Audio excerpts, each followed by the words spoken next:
I think I'll record it. So, guys, we got the RTA tier list for the RTA season. We just have about 3 days left, so it's going to be mainly for season 31 rather than for season 30, but still for season 30, as it is a little bit left. So counts in there. For the tier list, I will be including all units that have at least 1% pick rate on this website, MSW ranking. I might add in some other units if I feel like they are fit. This is once again a G3 RTA tier list. Last time around I did a P3 to P or G1 kind of tier list, but this time around just mainly gonna focus on G3. As before, as always, I have the tiers like 195, 90, blah, blah, blah, all of the kind of stuff. Main reason is that I can simply add in a tier in between, saying like, for example, a 92.5, if I feel like units are better than the 90 tier, but worse than the 95 tier. I will try to name as much as the units rather than saying this and that, so people can watch it as a podcast as well. So I'll also be naming, for example, saying Han 95 or whatever I will place him in. And yeah, also keep in mind that this is my opinion, so everyone does have a certain extent of bias towards units being good or bad. We do all know that all of the units that you do not own are OP, and all of the units that you do own suck, so that's just the general take on it. I try to keep as little bias in as possible, and therefore I'm also using statistics, but I try also not to overuse statistics where it's just a statistic tier list in the first place. With that said, yeah, that's just pretty much going to be that. I'm gonna go for all of the units that are, or how they were released in order, so I'm gonna go through all of the units that were relevant. I try to speed it up a little bit more than trying to make a 2-hour tier list. Probably if you're checking the video right now, you go to the bottom and you see the timestamp is like 2 hours 40 or some shit. Hopefully not. I also will be timestamping all of the units by family and then kind of grouping the families to make it easy to write all of the timestamps. So if you care about a specific unit, how I would use it, where I would use it, you can go to that timestamp and check it from there. Do keep in mind that some units I will also mention. Let's say if you have a Mukwu itself is not that great, but if you have a Mukwu Han, it definitely goes up like 3, 4, 5 tiers. And there are a few units that if you have certain pairs or good runes compared to bad runes, they definitely go up in tiers. Back in the days, a good example of that was the Bella. Insanely good unit if you had good artifacts, good runes. But without that, it was definitely a lot lower tiers. So currently not the crazy of units, but just keep in mind some units do have some story behind it rather than just saying like, okay, this unit is always a 90 tier. It's a little bit more flexible and variable than that. So let's just look at the units. And actually first one that we always have on the list is that Han. Let's actually click this to the side so I can still keep farming on that. Always keep farming while I'm farming Necro, so that goes hella slow. But let's check on Han. Han currently is actually one of the highest win rates in G3. So I'm pretty sure if I select G3, I select it by highest win rate. I'm pretty sure we're going to walk into Han pretty fast. How fast is that? It's, yeah, decently. For the amount of pick rate that he has on a 9.15 on a 52.5 win rate, it's definitely pretty strong. But wow, there's actually some units. Did not expect Sonya to be that high up. I guess people in G3 have high runes. Han for me, I think goes to a 90. Probably the moment I make an in-betweener tier, he ends up at like 92.5. And the main reason for that is Han enables a lot of Darknet 5s. If you do have other Darknet 5s that are very good, let's say a Wunsa, Gianna, Nyx, there's just a whole bunch of good LD 5s, mainly D5s, so Dark 5s, that are very elevated by Han. If you don't have those, Han by itself is still pretty strong, but it is a little bit weaker than having like all of those other Dark 5 units that help out a lot as well. I'm pretty sure that none of these are really used, so we're gonna go into the Valkyrie family, which actually has a few buffed units in there, but let's start off with a Camilla.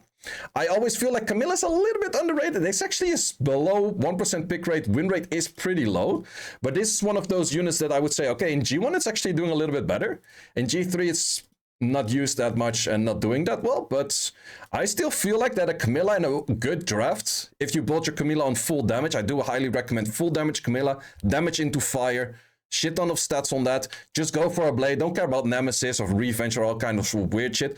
High damage Camilla can definitely be pretty strong. So I'm going to give her a 70 for now. Might drop to 65, but going to give that a 70 for now. It's always like a relative tier list. So it's always like, is A better than B? And if you don't have the B yet, it's hard to compare A to nothing, right?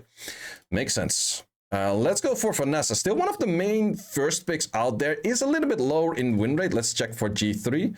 Same for G3, a little bit lower in win rate, but I think it is top.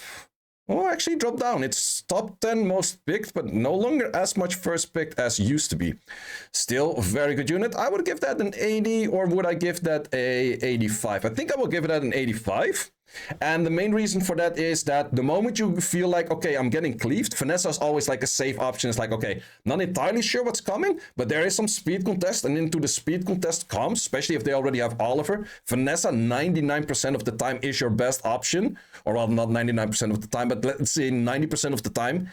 Vanessa is a nice option to drop into an Oliver if you're probably gonna get outsped, to just be able to speed contest. So very important unit for that matter. Then we have Acroma, and Acroma actually got a recent buff. Before the buff, I did already like to use it into the Sierra, Zibala, Dark Robo kind of style.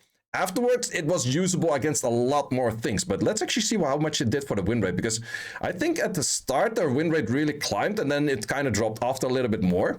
So we're looking at a 7% pick rate, a little bit less than that, and the win rate is a 51.6, almost 7. Let's check in the 44, and 44 for the people that don't know that means like, okay, only if she's actually in the match and not if she's banned. If her win rate goes up, because I definitely do think it's one of those units that goes up in win rate the moment she's there. Also, she's incredibly good against the Layla comp, but Layla comp is not used as much anymore. Also, with the Acroma, you do need incredibly good runes on Acroma to actually make her work. Also, once again, go Blade. Don't go for like Revenge or any kind of weird shit, because it's not as great.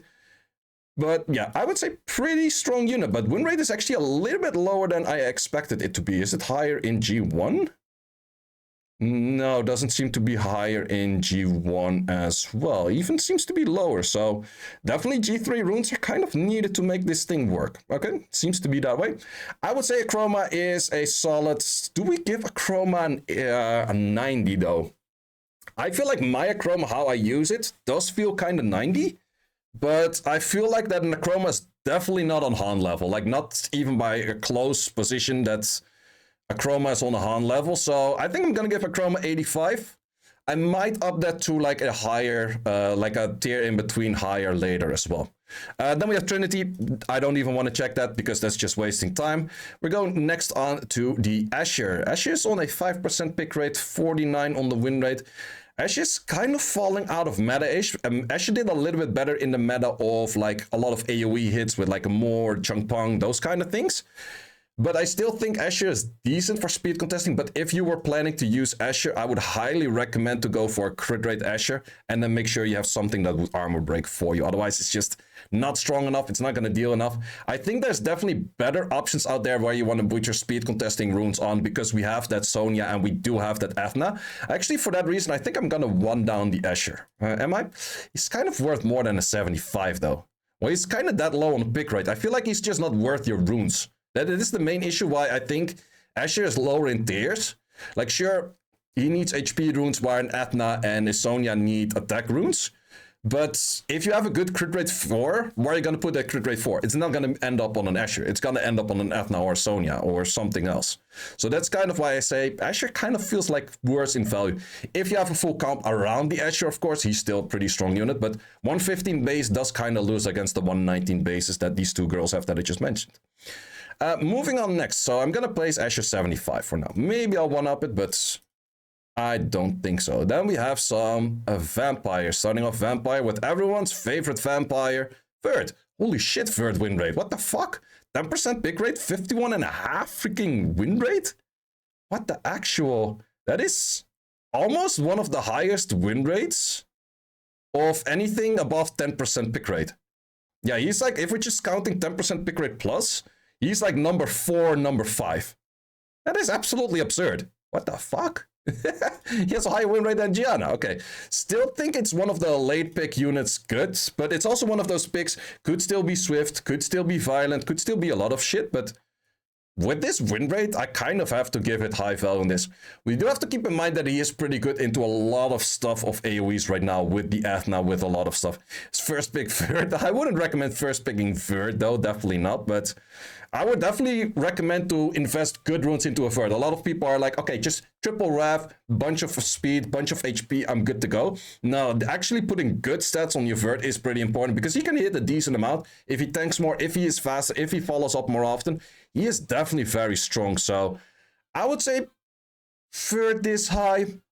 Let's see what he does in other ranks. First pick third, yeah, that would be a something. I'm not sure if it's just G3 people working better with third and therefore third is so ridiculously high up. Yeah, I would say that win rate in this is a little bit low. I'm also checking the 4v4, so if he's in the match, he's often outside of the match. Does he drop a lot in win rate that way? Because I'm kind of selective on win rate a little. Yeah, he does drop a little bit on that. Okay. Fair. 80 for third. We're not gonna... Third is still by chances and that kind of stuff. Yep. If he mixed into the match, he's probably fitting and he's strong, but often he's just like must ban, whatever. So we're gonna take that a little bit lower for that. I think Ferrat is definitely not used. Ferrat I'm gonna look at, and oh wait, I first have to do the other vampires. Dark Vampire, most likely not used, and I'm just gonna skip that. Julian is a 21.66 on the pick rate, win rate 53.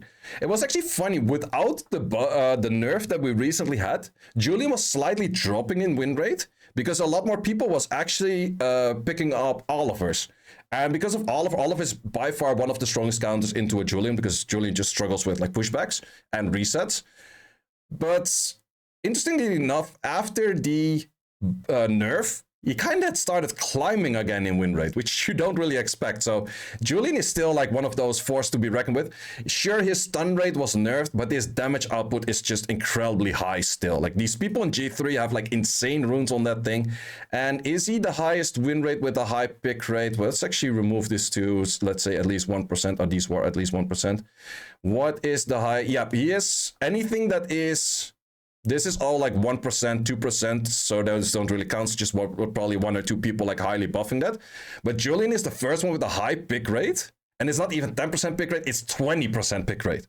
And then it's 53 on the win rate, which is absolutely absurd and is absolutely freaking strong. And I'm gonna give that a 95.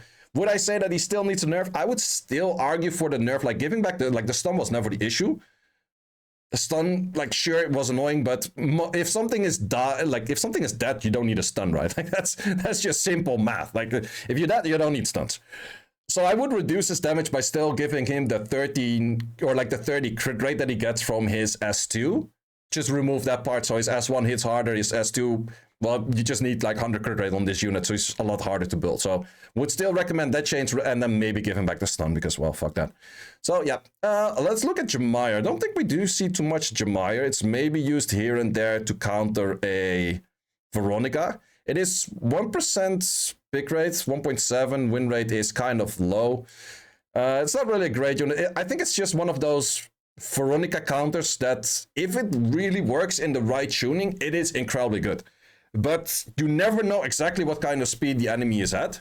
So to make it actually work as you have it in mind, does often not really work out that way. So for that reason, 65 for Chimera, not liking that unit that much. Serath is definitely boosted by Dustin. Do want to give that in mind. So if we see a high number, it is Dustin, which is probably the best Serath player out there, having a whole spam comp around him. Actually, 50 win rate. It's not that high. Dustin, you're inting the win rate. No, I think it's... If you build a whole comp around it, it's not bad. So you have to go for... he's boosting that with like a Charlotte. He's boosting that with like a bunch of other stuff. If you go for a full comp around it, I think it is pretty strong. But you need really good runes on the Serath to make that work. Plus, I would say skill 2 of Serath is one of the better skills with an AoE cleanse, AoE heal. So it is not just the nuke. It does have a little bit more than the nuke. So I would say Serath, if you really focus on like building a good comp around it, 75 to 80 is definitely worth it. But I think that just for like the average people, I'm going to put it 75. Even if you don't focus a full comp around it, it could still be a good 5th pick. So it's definitely something that I would recommend people to keep ruined, even if you don't build like the whole comp around it kind of style. Then we're looking at some Chimeras. Chimera starting off with Theor. I don't see too much Theor. I used to draft a decent amount of Theor when I was focusing a lot on like Robo plus Gianna, but this is barely used. Could still be a decent 5th pick, but since it's barely used, I'm just not going to put that in.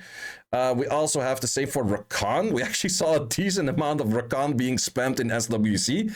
I was not a big fan, but let's see. No, also barely used in this, and I would recommend to not really use this too much. It's It's not that great, not that great. We do have Sean, though, which used to be one of the better units with the AoE CC more kind of style meta.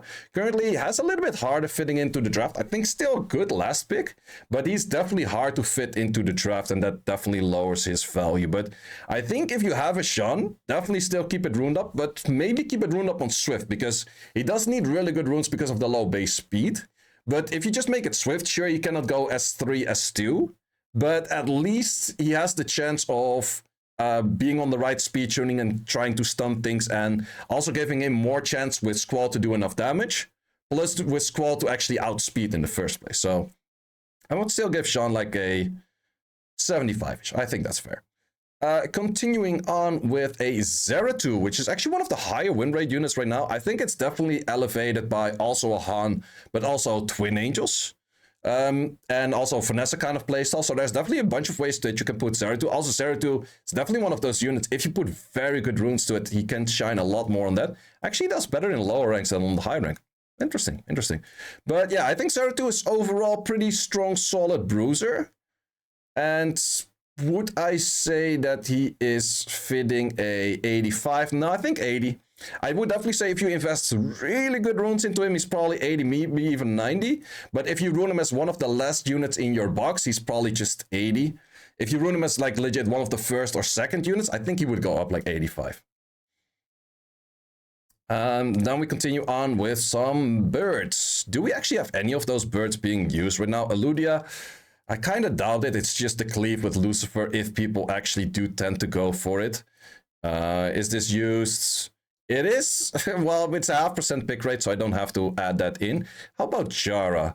Jara's one of the few units that can actually land a insta armor break plus branding on a Hagang, and can also land that on a Chroma, which is a little bit interesting, but besides that, it's a bird that often dies off 42 win rate. Yeah, maybe not the greatest of units, 42 win rate, holy jeebus. I think it's more of a niche fun pick than an actual really good pick. So I'm just simply not gonna place that in because it's just not that high of a pick rate. Then we have arguably one of the strongest units in the meta right now. I actually want to see like how much on pick rate is that. Pick rate close to 40 for the Valkyrja, 50.5 for the win rate. I actually thought that the win rate for Valkyrja was the highest between the Holy Trinity, but Cigar is actually still rocking that position pretty hard. Yep. Okay, well, Valkyrja is a very simple 95 from you. Valkyrja's just insane. Valkyrja's also countering a lot of the meta units. It's kind of countering A-Gang, it's kind of, not countering A-Gang, but it's kind of countering Cigar, Oliver, those kind of things. It's just incredibly strong. That's just, it is. So let's place that over there. Then we continue on with the next one, Artemil, which I still think is somewhat underrated. The only good Artemil that I've actually seen out there, holy shit, 5500. That's insane.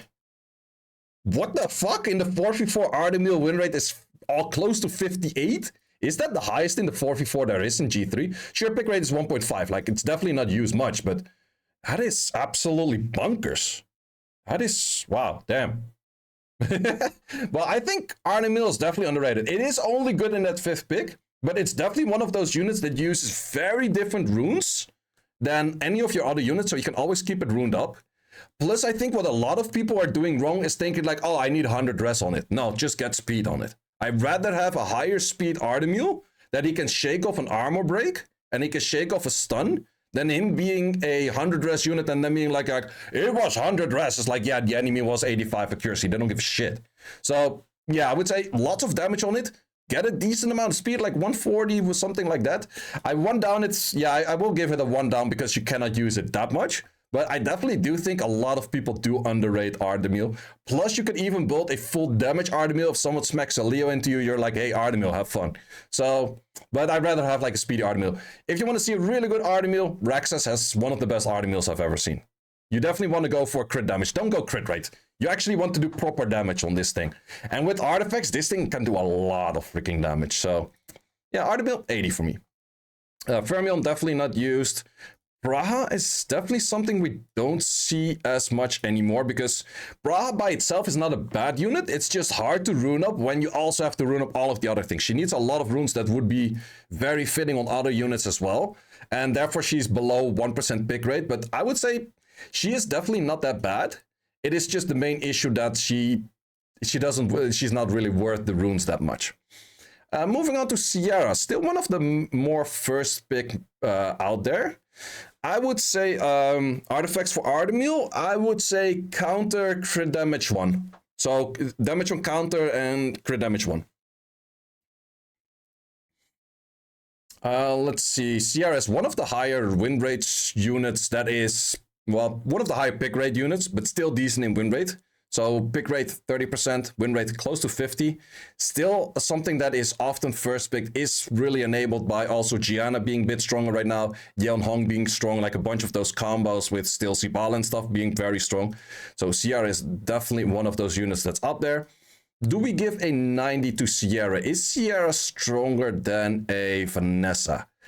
I would personally say so. By win rate and by pick rate, we can also see that. And I think I would definitely say if you have the LD5s that fit for her, she's absolutely 90. Without that, she's probably 85. So, and then the LD5s that fit her well are a Berghild, Veronica, but also Wunsa, Yeon Hong, those Gianna. Those kind of 5 LDs definitely bring her to the 90 slot. If you don't have any of those, she's more of like an 85 slot. But I think in G3, most of the people are G3 because they have good units. So I think I will place her there. I might want down her the moment that we get like an in-betweener tier. So because I feel like she is worse than Han. Kovaci, also definitely a strong one. So she's definitely elevated by having good LDs. Without those good LDs, nah. Arda, speed, crit damage, def or HP? Definitely def. Definitely on the def. You could even go def, crit damage, def, and then high speeds from subs. But you still want some HP. You don't want to underrate the HP. I would still go minimum like 15 to 20k HP. More is better. Otherwise you get sniped. Is an option, but Artemil is mostly a late pick unit, so you don't really face into snipers that often, because if you have snipers on the field, you might as well not draft Arda, right? Lima. One of those units that I feel deserve the buff a lot more than the Gianna. Lima has a 2.4% pick rate on a 48.6% win rate. I started using my Lima again on a double Nem or a double Rev Will. Don't think she's bad, but she's also not great. So I'm gonna give a 70 to Lima. It's not really bad if you need the immunity. I definitely would keep it on the Rev Will. And she's also not really worth your fastest Vio set, rather that kind of shit. Then Gianna, which is recently buffed. And then also recently nerfed. Her win rate was somewhere up like 53, 54-ish. It definitely dropped down a bit to a 51. Pick rate is still fairly high. But that is absolutely one of those units that goes straight to 95. Absolutely one of the strongest units in the game right now. Would I say that she is worth 100? I don't think so. I might get a higher tier in here and then place her later there, but as of currently, I don't think I will. She does have a very high pick rate though. Does she have a higher pick rate than Ragdoll at the moment? Yeah, she does actually have a higher pick rate than Ragdoll. Okay. If Han isn't 100, well, no, Han is definitely not 100. Not for me. Not for me. Itchy nose. Itchy nose. Okay, next units. Scrolling down in here, we're going for... Oh, wait. We still have Juno to do. Juno. Where the hell am Juno at? Juno is actually... Wow, Juno dropped in win rate. Because Juno used to be like 51, 52-ish win rate. Maybe she's getting a little bit overspammed or just struggling a little bit more with current meta. Meta's a little bit more bruiser, where she was good into not single target damage, and we're a little bit more focusing single target damage in current meta with a lot of units, so maybe she's a bit worse for that. But Juno's still very strong unit.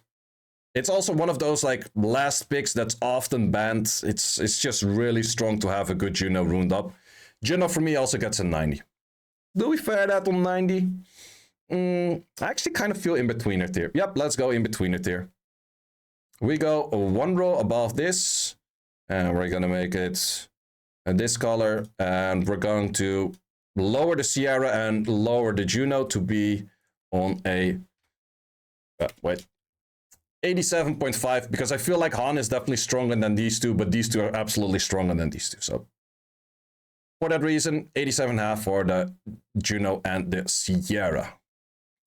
Do I also already want to make an in-betweener tier for these units? To be honest, I kind of want to. I'm going to do that as well.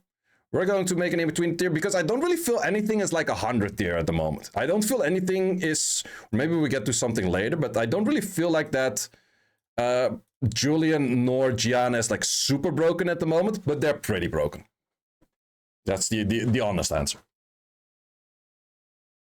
Oracle family is rocking strong. Yeah, that's the weird thing. I think Gianna was always way stronger than Lima, but they decided after the initial Oracle nerf, the skill 1 was nerfed on all 5 of them. They buffed the 3 normal elementals right away, but they decided to buff the Gianna before the Lima, which is kind of weird. That part is kind of weird. Moving on next to a bunch of OGs. We do have our favorite Annabelle first picker playing once again, a Livert. But how much does he boost the win rate? 53 on a 1% pick rate. This is pretty much just Livert. So this is no one else but just Livert. If you build a whole team around it, it is not bad. Otherwise, just...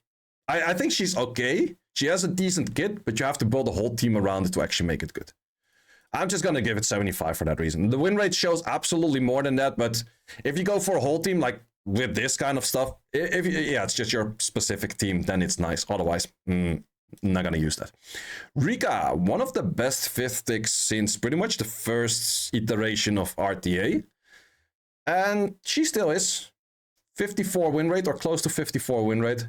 Just incredibly strong as 5th pick.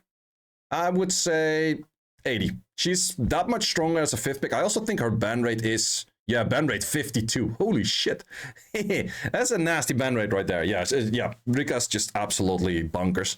It's just that she doesn't fit that many drafts. But it's always one of those units to keep in mind that if you're drafting in a certain way, am I going to get Rika? Or at the enemy side also, if they're open to Rika, look at that Rika, lock that in. Charlotte. Charlotte is one of those units we see more just for a setup for the Zeratul. It's barely used. It's barely really used. So yeah, don't like it too much. Don't like it too much. On the other side, we have Allura. Allura was nerfed, and then nerfed, and then nerfed again, and then still pretty busted. So what's the pick rate on Laura? Holy Jesus, Laura win rate. That's actually, wow, the 4v4. Holy shit, Laura in the 4v4 goes 2% up in win rate? She goes from a 52.5 to a 54.5 if she's not banned? G3 people have like the insane artifacts. That's the thing. Laura is a lot on the artifacts. If you have good artifacts on Laura, she just smacks like at least 30% of the whole enemy team. It's just so freaking stupid much damage. Laura for me definitely goes into this rank. She is picked a little bit less than the Julian and the Gianna, but they do have lower win rates as well. So I think that kind of balances out a little bit. In G1, she's just 52, and she stays around 52 also in the 44. So I would say Laura for me is also not 100. Laura that always sleeps on skill 1 is 116 million. That is important as well. Nikki though. Nikki was nerfed for having one less hit on the skill 3. So it made her not potentially a damage dealer anymore, but still pretty good unit. I like her a lot in the combination with her plus a Dom. Win rate 52, goes up higher if she's in the match, but pick rate is just 1.5. That is not that much. So Nikki for me, I think we're gonna look at an 80 as well, because Nikki needs pretty good rune investments to actually work. Plus it also needs the right team to actually work in that sense. She does have pretty strong bruiser value though. Well, to be honest, I like my Nikki a lot, that I would say she's probably worth more, but I would also say I like my Chroma a lot, then my Chroma is worth more than that. But I would say, is it fair to put her on the 80? She doesn't have that much pick rate though, so that's... Win rate is decent, but if we compare it to a Rika, she definitely has higher on both. No, 80 is a fine tier. 80 is definitely a strong tier already. So that's all of those. Then we're gonna look into some Hell Ladies. Wait, we don't have Beth in here. Oh yeah, I think I forgot Beth all the time.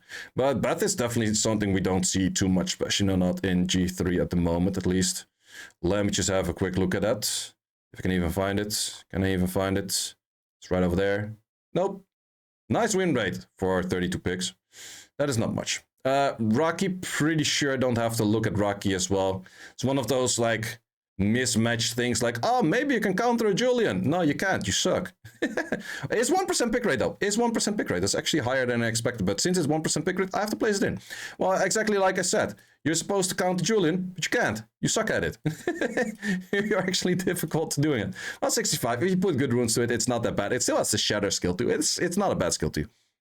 Let's look at Athna, one of the stronger and more annoying units in game at the moment. Win rate is a 49.63. Not bad in the match, outside of the match, still 49. This is definitely, even for G3 people, hard to build. If you build her very good, she's absolutely like 90 plus. But since she's that hard to build, I think it kind of averages out like an 87.5. I think she's absolutely very strong. It's definitely also one of those units that you should have built, because it's just good for like speed contesting if you need it. Next up, Asima.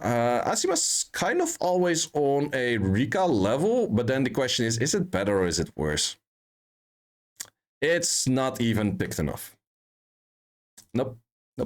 I think it's also easier to make Rika survive, and the slow of Rika is a little bit better, depending on what you're playing. Of course, you cannot do that against water units, but something like that. 221 Athna on C2. Oh yeah, that's more than enough. But Athna's not just about the speed. That is the thing that a lot of people think wrong. Athna's totally not just about the speed.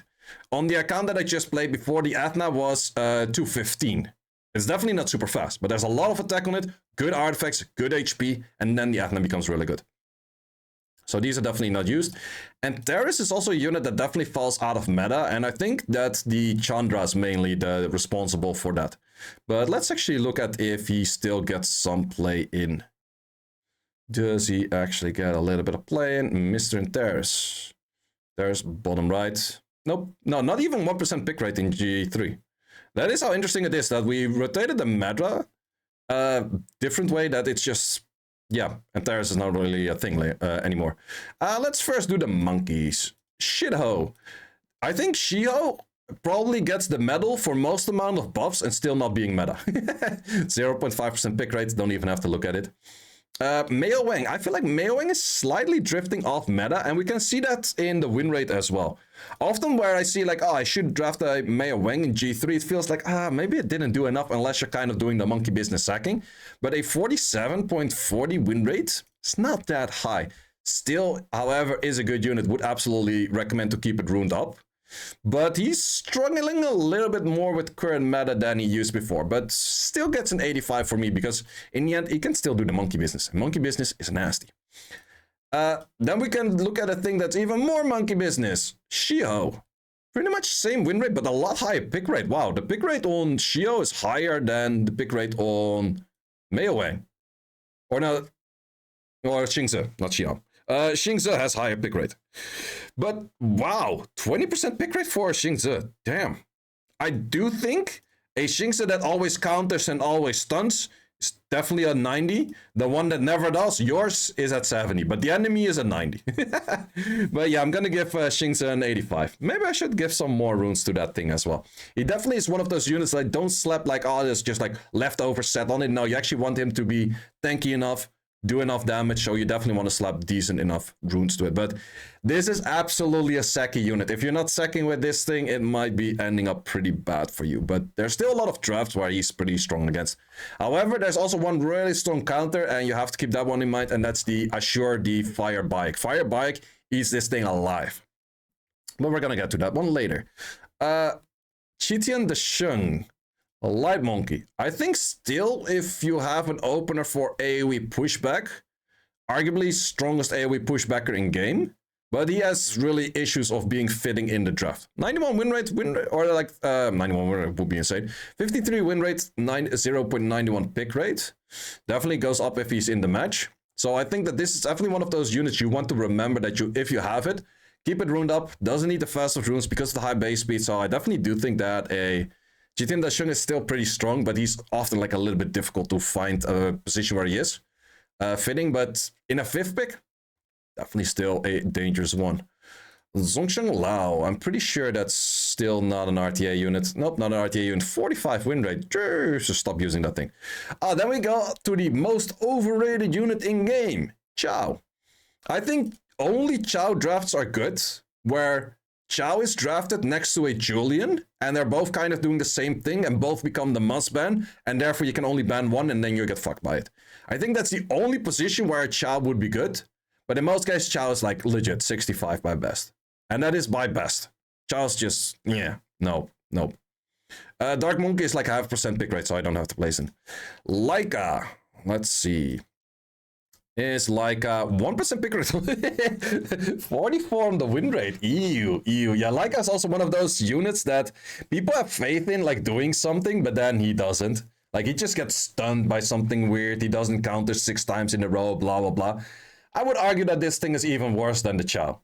Sure, it could be good if you're fighting all of your brothers, then suddenly he's the best one of the brothers, but yeah, no. Laika's, I'm not a big Laika fan at all, so definitely not one of those that I would recommend people to start playing. Moving on next towards a other Dragon Knight, Jaeger. Jaeger has the issue where if he if he does the threat state all the time, he's really good. If he doesn't, really sucks.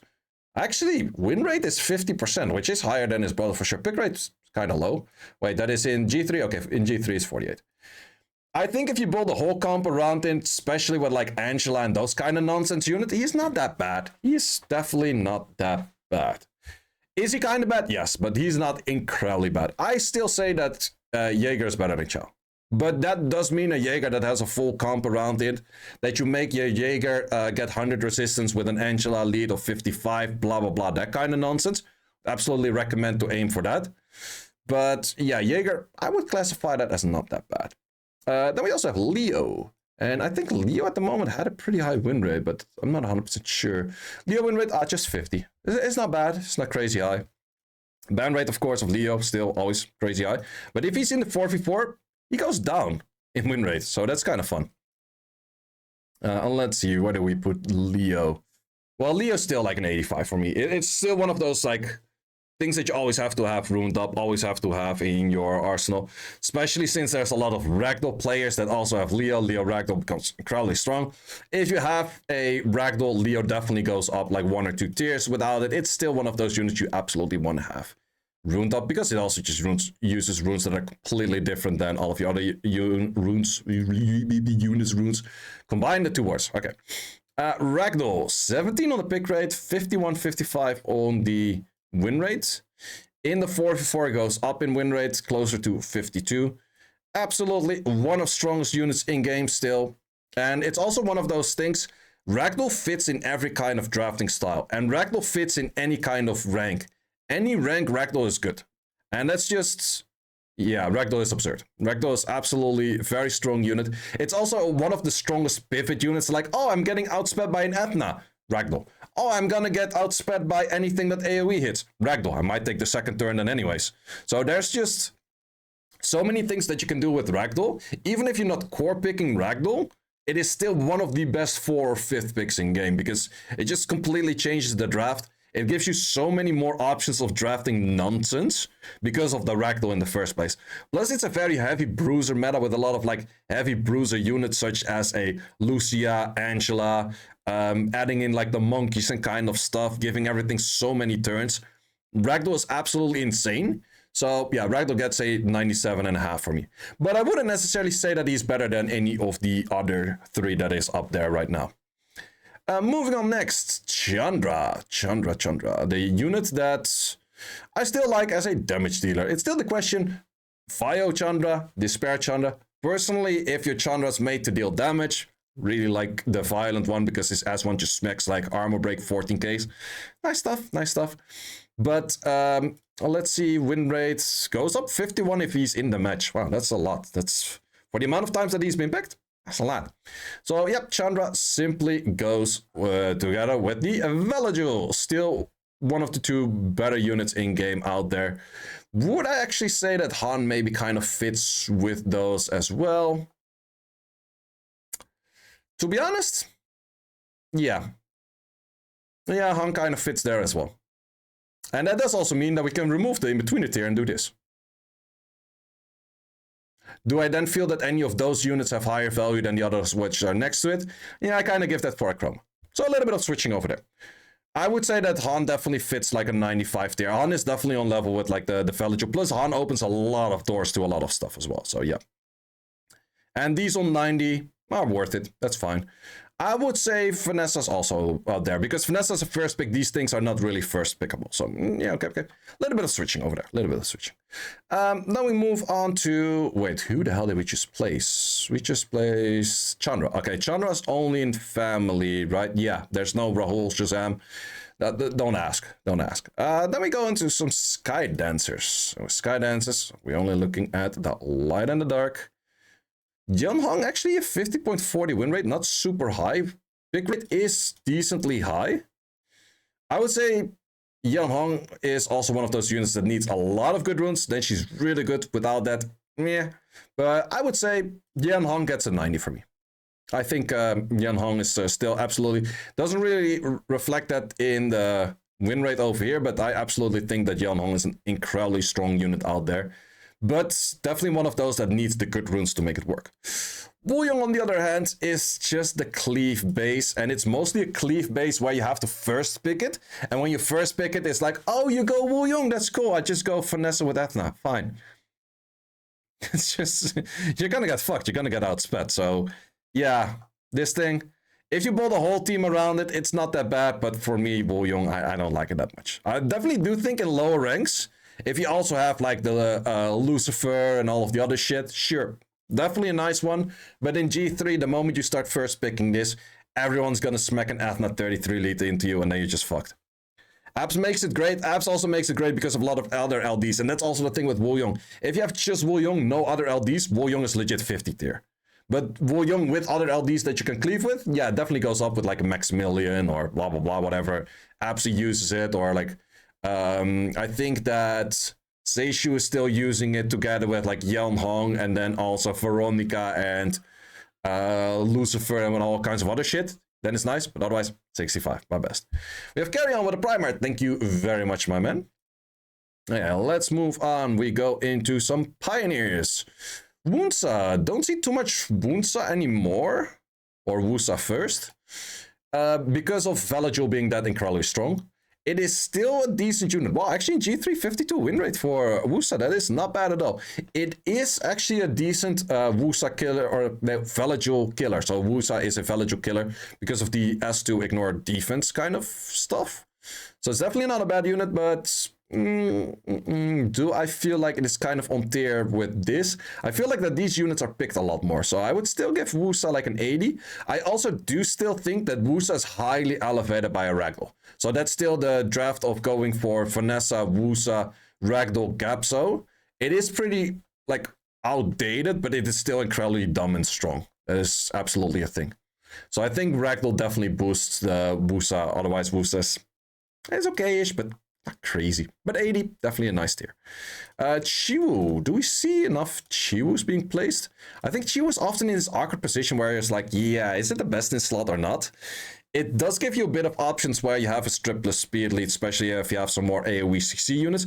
But I would definitely say that Chiwu is also mainly focused on, do you have other LDs that make it worth to have a Chiwu in your draft? So do you have any other AoE pushbackers or anything that you work around that way?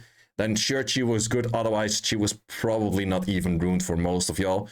So I would say it has a 3% pick rate. Let's put it 75. It's definitely not on the tier with these, but 75. It's not that great, but if you have the draft that makes it fit, could be a thing.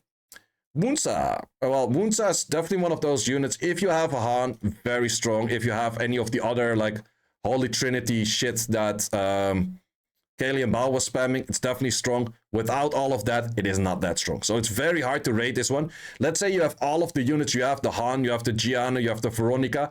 Boom, Wunsa goes up there. Legit. Like Wunsa, well, let's say Wunsa goes like 90 to 95 easily. But that is when you're talking about like having a whole core of multiple LDs. Let's say you have these three next to each other plus a Wunsa plus a Sierra. Insane core team. But without all of that, it definitely drops down a bit. It is still a decent last pick, but if you don't have anything else and you don't have the speeds, Wunsa kind of ends up lower tier. So I would say Wunsa, how do you average that out? I think I'm just going to Wunsa 85. Nah, fuck that, I'm going to Wunsa this. Because a lot of G3 players that have a Wunsa also have something else. Therefore, they're G3. So I'm going to put that 87.5 for that reason. Moving on, next we go to some Ifrits. And the one that always struggles getting a high win rate because it's trying to counter the most difficult things in game. Passives, Thessarion. 46 win rate. So doesn't mean that it is a shit unit. It just means that he has an incredible difficult job at countering what he's supposed to counter. 75 for me. Fun fact, he does actually counter a Seimei passive. If he hits a second time on the Seimei passive, he actually makes it 3 turns, which kind of funny. Also, if the Seimei is on the field and you don't hit it on the Seimei, but you hit it somewhere else. So, because otherwise people might sound like, yeah, you have lived in the Seimei. Of course, it gets 3 turns now. It works on everything to get 3 turns on it. But yeah, it does just struggle with like fighting all of the passes because pass is still one of the stronger things in game. Elsharion, not enough pick rate, so don't have to place that in, don't have to care about that. Moving on next, Vermos. Ooh, Vermos 51 win rate. It's definitely one of those units that it was very good against Smicer and a bunch of other things, but it's still really good against those rare Neftieses that you see. You don't see too many Neftieses anymore, but if you do see it, definitely smack out that Vermos in there. But it's just an insane good 5th pick. But it's definitely one of those units you want to keep in mind. Plus, I do recommend Vermos to go for a crit rate 3, because his skill 2 is enemy max HP scaling, and his skill 1 is on speed scaling. So you still don't really need to go for attack, but a little bit of crit rate does add a bit more damage to that unit in the first place. Vionem, way to go on that. But I would say a good old 50 on that. It's definitely one of those units you want to have in your repertoire and you want to have runed up. Next up, we have some Polar Queens, and let's start off with the Light Polar Queen. Lanoa, is that any use? No, it's below 1% pick rate. It is also very niche if you want to draft it. I do, however, want to mention here, if you do have the Light Polar Queen plus a Nefties, you can make one of the most spammable, easy to play comps. In G3, you're definitely going to get smacked most of the time because people know how to play against it. But you pair those, so you have the Light Polar Queen, Nefties, Layla, Heigang, and an Amber. With those 5, you can pretty much kill anything that turns to you. Even Veromosses, Ragdolls is a little bit more difficult, but Veromosses, Junos, Gapsos, anything like that would incredibly lose against that, because you can make Amber move twice, and then Amber moving twice kills everything. It's kind of funny, but if you have the right team around her, she's pretty nice, but without that, I think she's okay-ish. You can play around it to make like a Sonya move twice or an Ethna move twice. So I kind of like that for that reason, but she's often hard to fit in. It really depends on like what unit you pair her with. If you pair her with nothing else, she's really not that great. So I'm going to give that a 70. Is Tiana even used at the moment? I am not sure. Tiana was used a little bit before as a Gianna counter on non-will. That doesn't work anymore. And therefore, she kind of also lost her position where she was good at. She was also good to pair with a Nefties before, but people are also not really playing that comp anymore, so let's just leave her out. Tetra, however, Tetra's still a strong unit if you do happen to fight that Layla Tomoe comp. Tetra's definitely a nice unit because Tomoe has more issues on pushing that back, but is definitely on the lower win rate and lower pick rate, so rather just go for a Vermos. It's stronger. Moving on to Sea Emperors. Okeanos, we have seen it used a bit by the Chinese players in SWC. It definitely didn't really break through as like, oh, that actually became meta, but it's still strong. Holy shit, wait. 54 win rate, it's 2% pick rate, so that's definitely on the lower side. And you have to invest like your good runes and good artifacts into it. This thing would need your best Vayu set to actually properly work. But if you go that way, I definitely do think he's an 85. I would also think the more people started runing up their Okeanos, the lower Okeanos will be in win rate because people get more practice in against Okeanos. But since the practice against Okeanos is kind of limited right now, and you can put good runes into it, and it's still a segment on the S2, sure it can miss, but if it lands, it's pretty deadly if you do get that outspeed in and stuff. So Okeanos gets an 85 for me. Moving on, Triton. Do I have Pontus in there? Yeah, I do have Pontus in there. Almost thought that I didn't have Pontus. Triton. I think it's too little of an AoE CC meta where Triton actually gets some play. Yeah, barely any play. It is sometimes like, oh, I don't have a wound, so I want to fit in a Triton. It's like, yeah, but it's like a million times worse. It's really not that great. Plus, it's not elevated by the Han, which wounds is a lot. So let's just not place that in because it's simply too low on pick rate in G3 by a long shot. Pandas, though, something we mostly still see as a NAM trapper. Win rate is actually pretty low on the Pandas. I think he does struggle mainly into like Juno things. He struggles into Miles. He struggles into a whole bunch of stuff. So Pandas, I think he still kind of has his place at like 75 laid back on a NAM trap. But a NAM trap is always dangerous. You're never sure, it's like, am I actually going to get the turn? Am I not just going to get insta-killed? Am I not just going to get ignored on the Pandas in the first place? So NAM traps are fun if you see like highlight videos from either me or Shambi or someone else like, oh, NAM trap, so insane. It's like, yeah, we played like 30 matches and we had like 5 good matches on those and we show those. That is NAM traps. So yeah, you have to keep that part in mind. Moving on next to the Bay. Do we actually play the Bay in G3? I think in lower ranks you can probably get away with the Bay, but in G3 I would not recommend to smack in the Bay. Siege, okay, unit, this, nope. 40% win rate, low pick rate, not going to look at it. Bastet is also one of those units that kind of faded away from meta. People used to cleave with it, but since we have Sibala right now kind of doing her job, but different and better, we don't really see too much Bastet in the first place. You have 4 picks in all of the matches in G3 so far. That's not that much. Let's look at Sekhmet. Did get a buff to also have a pushback on the skill 3, which is actually a way underrated buff, because the thing is, even if you don't land the reset, you still mess up the turn order, plus you can go another reset next turn. So it is actually an absolutely underrated buff because of that pushback. It's very likely that you either cut, mess up their turn order, or anything like that. And she actually becomes very good with that. And I would give her probably without the LDs, the number 2 spot to best speed contesting unit in game. Number 1 speed contesting unit in game I would give to Athna. Number 2 speed contesting unit in game I would probably give to Sekhmet. You could argue for Sonya, but Sonya's more of a killer than a real speed contester. If you full on speed contest, she's hard to get enough damage on unless you have the very specific runes on that. But yeah, she's pretty nice for that. Sibala, okay, she's maybe on par with Sibala. Well, no, Sibala is actually different because Sibala, you pick Sibala because you have a whole comp around Sibala. You pick a Sekhmet because you want to counter something. So that is definitely a very big difference.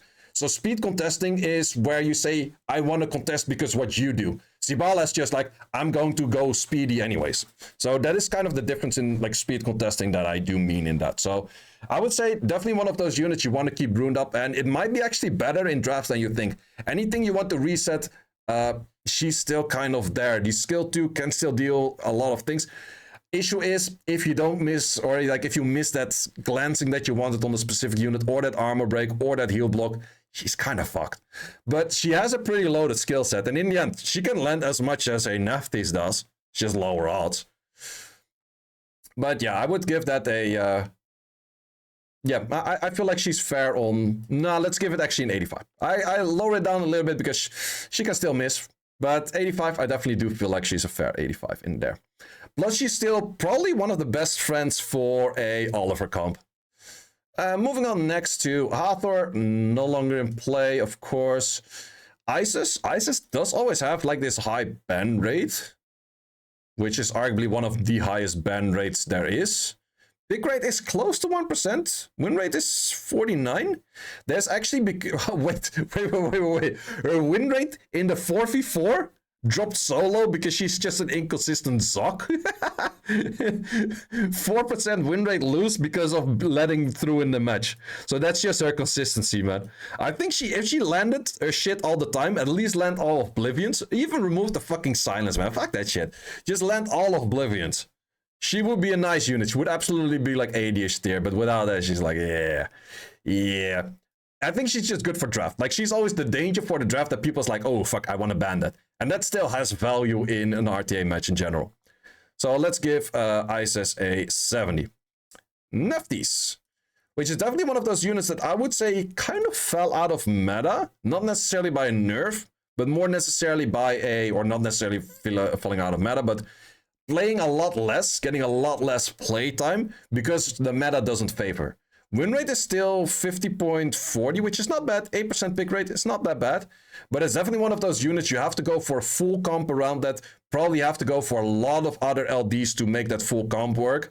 You have to have that Woonsa, you have to have a Yeon Hong, you have to have like so many other things to make that work. So for me, in all honesty, I kind of feel like Nephthys is more of a 5th pick potential than something that is like, sure, if you have like the good LDs to pair with her, she's absolutely like 85, maybe even 90. Because then she becomes spammable and then she's really good. But without that, like a Gianna Nephthys is not enough, for example. A Nephthys Laura, maybe because she started dealing a lot more damage. But the Gianna by itself, the skill 3 doesn't have that much damage. Plus then you're countered by the same thing, like just the Juno fucks you up. Pheromos fucks you up. Like this thing kind of makes it where Nephthys is a lot lower in win rate in the first place. I still give Nephthys a... Yeah, I would still say like a good less pick. It is still one of those units, like even if you're not drafting it that much, it's still good to keep in mind. Even just go for a Swift set. She has to be in tune. For me, she's also ruined on Swift because she's not worth the Fire runes because I don't use it that much. But if she fits, she's still fucking annoying. So I would give that an 87.5. I think that is a fair placement for Nephthys.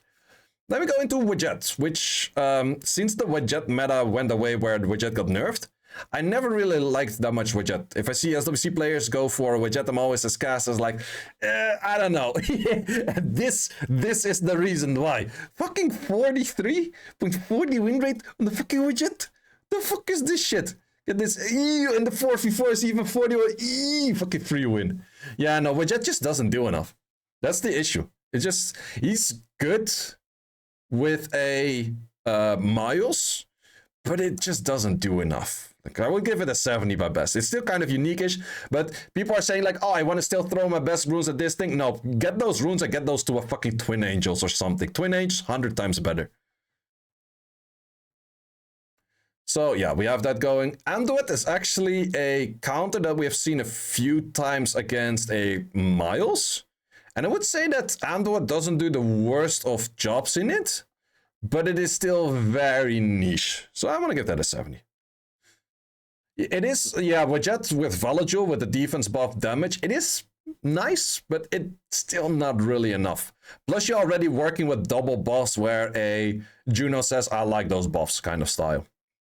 Moving on next to some Fairy Kings.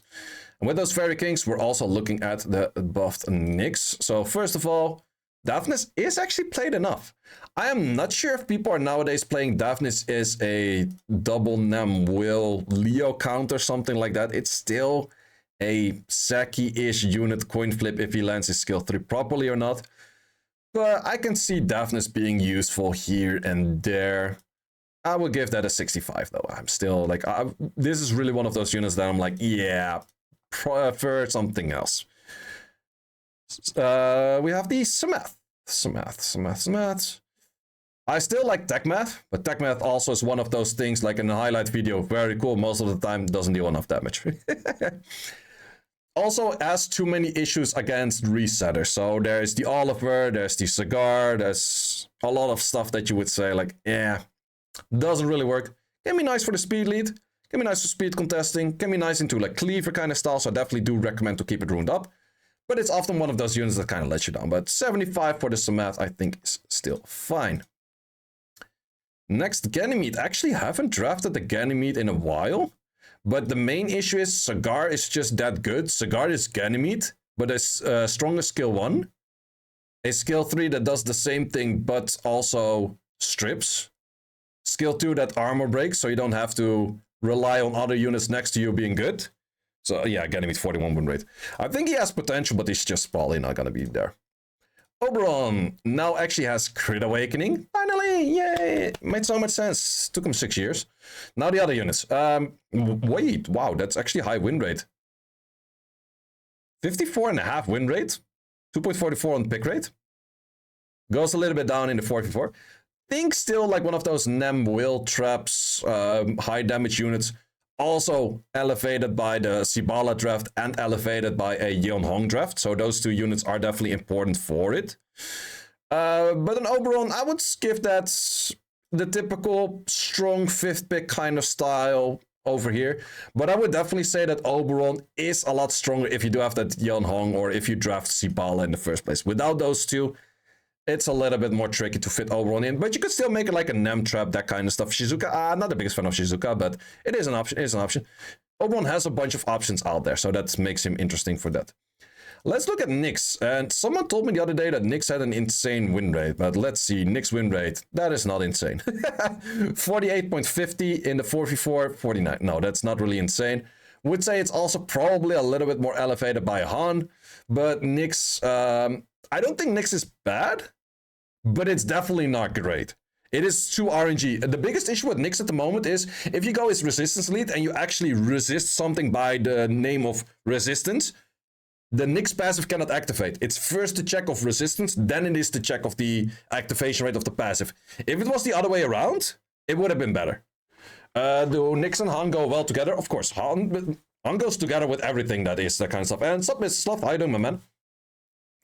So I still think he is annoying in the draft. He has a decent ban factor to it. So I think he's a good 5th pick or a good late pick. So I still give him some value of being like an 80. But he's absolutely... I think if you draft Nyx, you're drafting Nyx for the occasional RNG moment, but you're more drafting him because he fits because of other units giving like a longer debuff.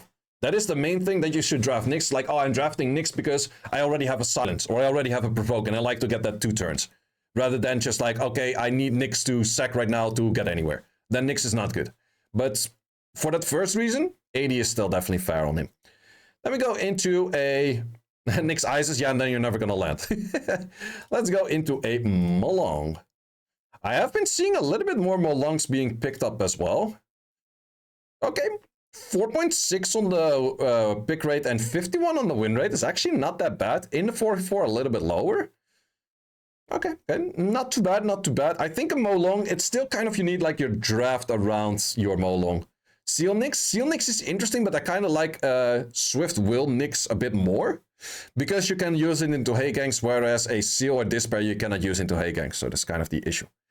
But yeah, Molong, I think I'm gonna make it like 75, but you have to have your comp around it where you do want to snipe the things. But since it's that much of a bruiser meta, if you do have, let's say, a Wusa or a Gapso move in front of the Molong can perform a snipe and just kill out any of the units that a Ragdoll team has, for example. So a Molong for that is definitely not bad to have in your arsenal and ruined up at that moment. Let's look at the one and only Unfair Bear for Siege, but how well do you do in RTA? I actually haven't seen that unit in RTA in a long time. 50 win rate, 1.4 on pick rate is actually not that bad. It's not that bad. Still not really liking it, but it's not that bad. I'll give Feng Yang a 70. It's kind of like Camilla level. Like if you go for good stuff on it, it's could work. G1, it actually goes down in... Okay, so I guess that he needs good runes to shine. I guess, because mostly like the higher rank you are, the better runes, or the better focused on runes units there are. Next up, Tianlang. Still argued by some people to be the most OP unit in game. 50.50 win rate does not agree with that. Does go up in the 4v4. For me, I played a bit of Tianlang earlier, like on different accounts. The thing never stripped, man. He just never freaking stripped. He's a good 5th pick. Yeah, he's absolutely a counter pick. He's a very strong counter pick. I think he's also a counter pick with a decent ban rate. I would give Tianlang probably 87.5. Or do I give him 90? In the 4v4, he does go a lot up in win rate. So he has a lot of value in the draft. But is that too high for 4th or 5th pick? Well, the thing is, there's a lot of units. Like, let's say the enemy goes for an Athna, you can Molong. Let's say the enemy goes for a Ragdoll, you can go Molong. There's just a lot of Molong potential out there. Only thing is, Molong has to deal enough damage by itself to actually get anywhere. Otherwise, Molong is kind of like boring by itself. Yeah, I would say no. I think he's fair on like an 87. No, is he fair on 87.5? Molong. Why do you keep saying Molong? Yeah, good point. Tianlang. Tianlang. Suddenly, like 4 people in chat. Tianlang. It's like, good point. Wait, maybe then there's such a delay there and I'm still gonna say Molong like 100 times before you actually notice it. But yeah, Tianlang. Tianlang 90. Okay, I'm gonna go Tianlang 90. It's still one of the most annoying counter picks. And it's very unique in what it does. Yeah, Tianlang 90. Meing. Another Molong. Where's the 5th Molong? Then I'll pick rate on that kind of Molong. Okay. On to the next Molong. I mean, mix unit. Ponies. Helena. I still like myself Helena for a counter into Leo. 0.5% pick rate. It's not really used that much. Does have okayish win rate, but yeah, just simply not used that much. I think I still want a slight bias. I think this is a good Leo counter that you could rune up if you want to. Going on next with a Diana. I still think, especially against the Cleavers, Diana is really strong. It's absolutely something you keep rune up. Win rate's actually a little bit low. 48. Close to 15 for 4. 75 for Diana. I think simple as that. We go next to Light Pony. Also claimed by some as the most OP unit in game. Until they pull it and then they're like, okay, this unit never works. She is annoying though. She definitely has the annoying factor. If she sacks hard. And that's just one of those values where you might argue is like, yo, this is the most annoying shit fucking broken thing in game. But the thing is, it is fairly easy to just kill her off by just Juno skill 1s or like Miles or even Ethna skill 3s. There's a lot of that kind of stuff out there. So I think for that reason, it is a little bit lower to my feeling that it would be that strong. Would I say in 85? No, I kind of feel like it's on same level. I do kind of feel like it is better than a Nyx though. In between it is. Roll above. We go for an 82.5. I do want to add a Verd in there. I want to add you in there. I want to add Veromos in there. These all have a little bit low pick rate. I want to add Zeratul in there. And would I add Artemil in there? No, I don't think so. Yep, that's the 82.5. Moving on next with the Alexandra. Bird is carried by Revenge Runes, of course. That is without a doubt. But even without that, he can still be annoying. Why is Nikki so low? Nikki is very depending on the other units you pair her with. And that is the main issue. She also is like just 1%. Do I one up her Nikki? Yeah, I one up Nikki as well. I agree, one up on Nikki. Because she is still good with like Dom, Sierra, and those kind of things. Into bruisers. But she also a little bit struggles into those bruisers sometimes. We're going for a Alexandra. Is a very freaking strong pair with a... what's it called? That other pure vanilla cookie nonsense thingy. Angela. Is a little bit low on the pick rate, but definitely one of those units. Like, if you go for the full turn 2 draft with Angela and Alexandra, it's absolutely annoying. So I give that a 75. Maybe higher. Wait, where did I place Molong? Oh, Molong is there. Nah, Molong is fine. Alexandra is great. Yeah, I would give... I think people should draft more Alexandra. If your enemy has like 0 sustain, she becomes pretty annoying and pretty deadly. If you have some sustain and Alexandra, they have to ban either or. So it's definitely against the guys without any sustain. It could become very deadly very soon, yeah. Because if she takes like 1 or 2 turns, she's just gonna kill on reflex later anyways. Moving on next to Vivachel. I'm pretty sure Celia, I will give Celia a quick check, but I think Celia is not used in RTA at all.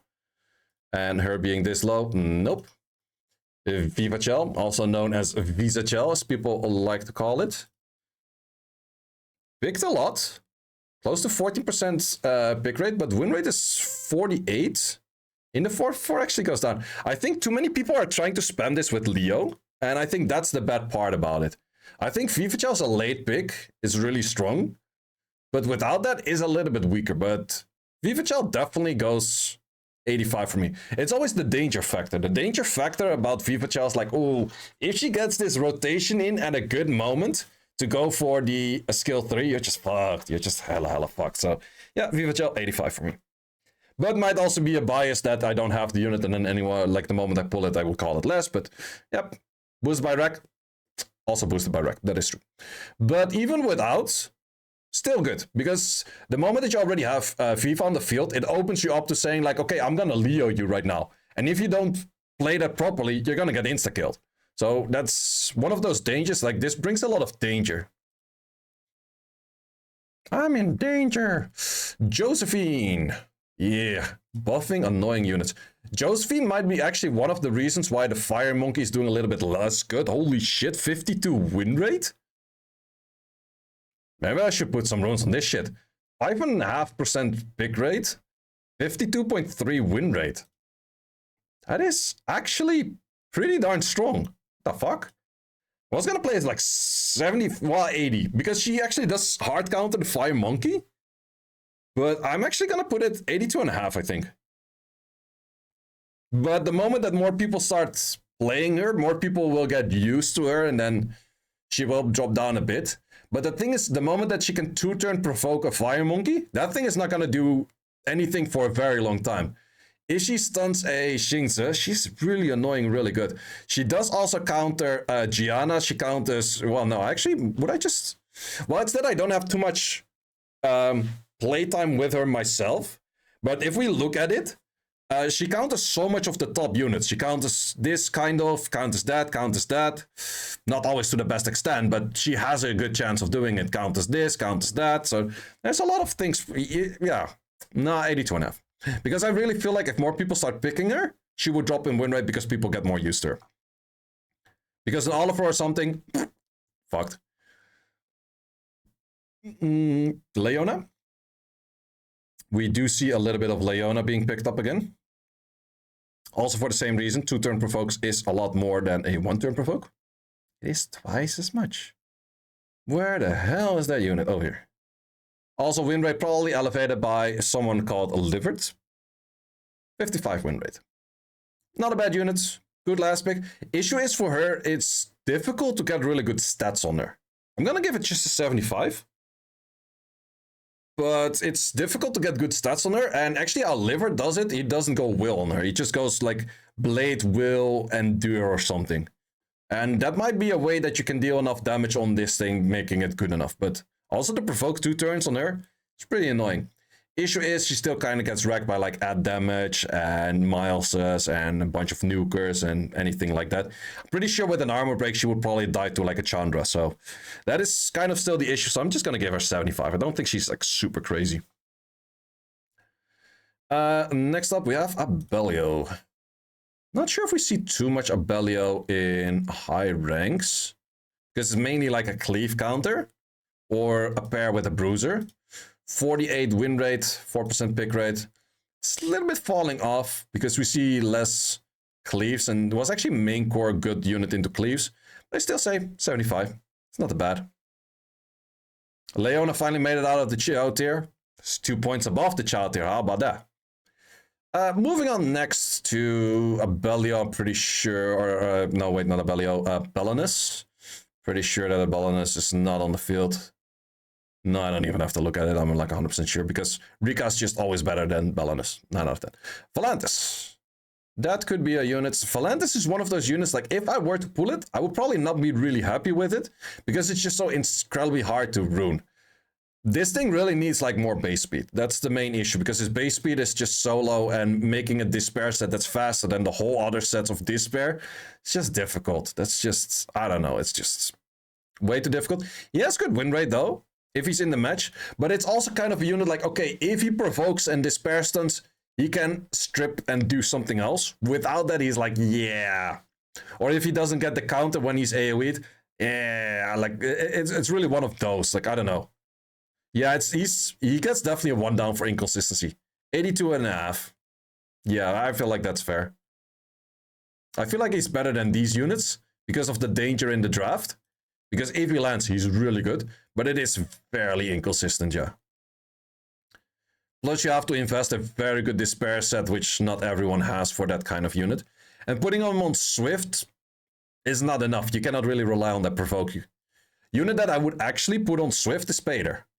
Because putting a Vio set that's faster than all of your units on Pader wouldn't really do that, because once again, low base speed, you're gonna give like a crit rate slot for 190 set to a Pader? Fuck no. because I do recommend to go crit rate or crit damage on him. But on Swift, it's very doable, right? And in the end, he doesn't care as much about proccing or anything. He just wants to get this one good rotation in. And then you want to prefer to have him for like the long run, to also have him on good damage. So I definitely do think that Pader is really good, especially because also Gianna is really good right now. Pader is one of the better counters into Gianna in the first place. So I definitely do think Pader is a very nice unit. 52 win rate, 5% pick rate. But I would recommend to go Swift on him, so you can actually add good damage to him. If you go for crit rate 4 on a Swift build, you can easily hit up like 20k on the nest too if you have good artifacts and good substats. So that's a lot better than this weird Vio set that's like without any... Like that's why you drop all of your Vio runes that don't have any substat on it that are just fast, just to get the speed in. No, then your Pader's gonna do jack shit. So would recommend Swift on that thing.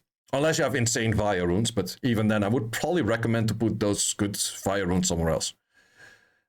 Let's see how a Bale is doing, or not Bale, what's the name? This thingy. I forgot his name.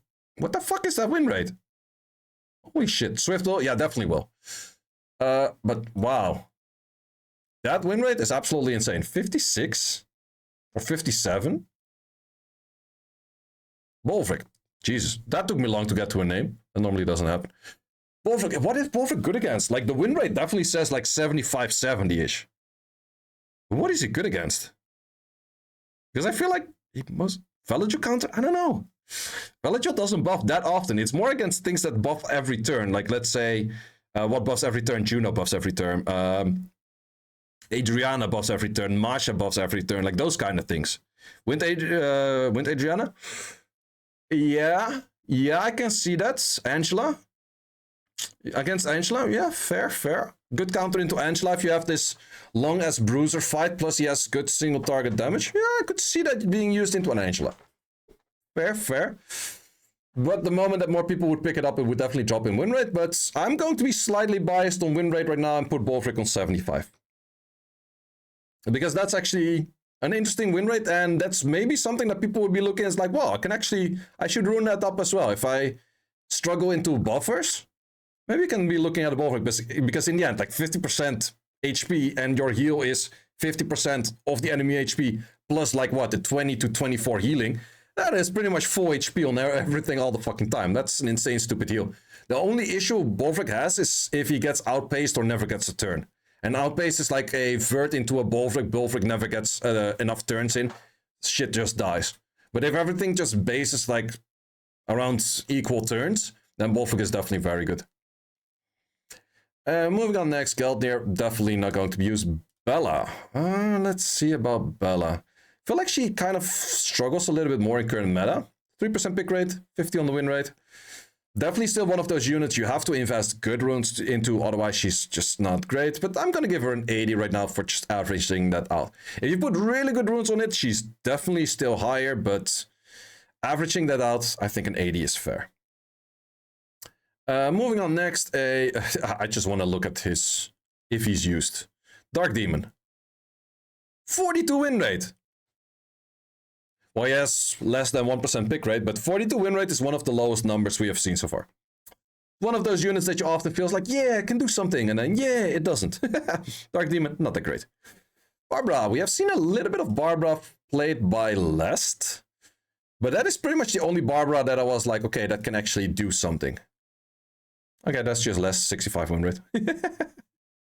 That's not something. Masha, however. I feel like Masha's cutting in a little bit back into meta because the Fire Monkey's having a little bit more struggles against certain units where Masha might actually be picking up the more speed and would be nice. But Masha win rate 47.8 is also not showing that high. Pick rate is lower than the Fire Monkey, so therefore you would also be lower than the Fire Monkey, but just by a little bit. I think Masha's still like 82.5. It's still a very good unit, but there's a lot of good fire units because you have the Fire Monkey, you have Masha, but you also have Eshir, which once again all kind of have similar-ish runes, a little bit different, but high crit rates, crit damage on the 4, all of them, so yeah. We're moving on. Narsha. I'm pretty sure Savannah's not used, but I'm gonna have a quick peek if I can find her. 3 picks. That is not that much. Narsha. I feel like Narsha is nice if you go for a core Adriana pick, but without that, I'm not too sure. We do also see Neff play a lot with it. But that is also like the very much cleave-based first turn kind of style. Plus you need very good runes on it as well, so... she has 1% pick rate, so definitely have to place her in. But this is definitely a win rate that's elevated by people like Neff, which is an insane player with insane runes. So Narsha, I think for most people, I kind of think like on Marsha level. If you invest incredibly good runes to it and you have like good always attack buff kind of potential for her, she definitely goes up a few notches. But without that, I think she's kind of fair on an 82.5, to be honest. You wanted me to check a Fermion. Is Fermion even like findable that easily? Because the further I have to scroll down, the more difficult it gets for me to find units. So if you find it, call it out in which row. But I don't think Fermion is that easy to find, so probably over here. Wow! Wait, good call. I skipped Fermion because I thought it was lower than 1.5% pick rate. Or lower than 1% pick rate, but it actually has 1.5. Who the fuck uses Fermion? Sloth, are you using this? Well, it's probably the guy that also likes to go for Alaya with Ragdoll and blah blah, but... Okay, fair. Where do we place it? 70. No. 65. Are you using it next to a Ragdoll? Next Fermion. Okay.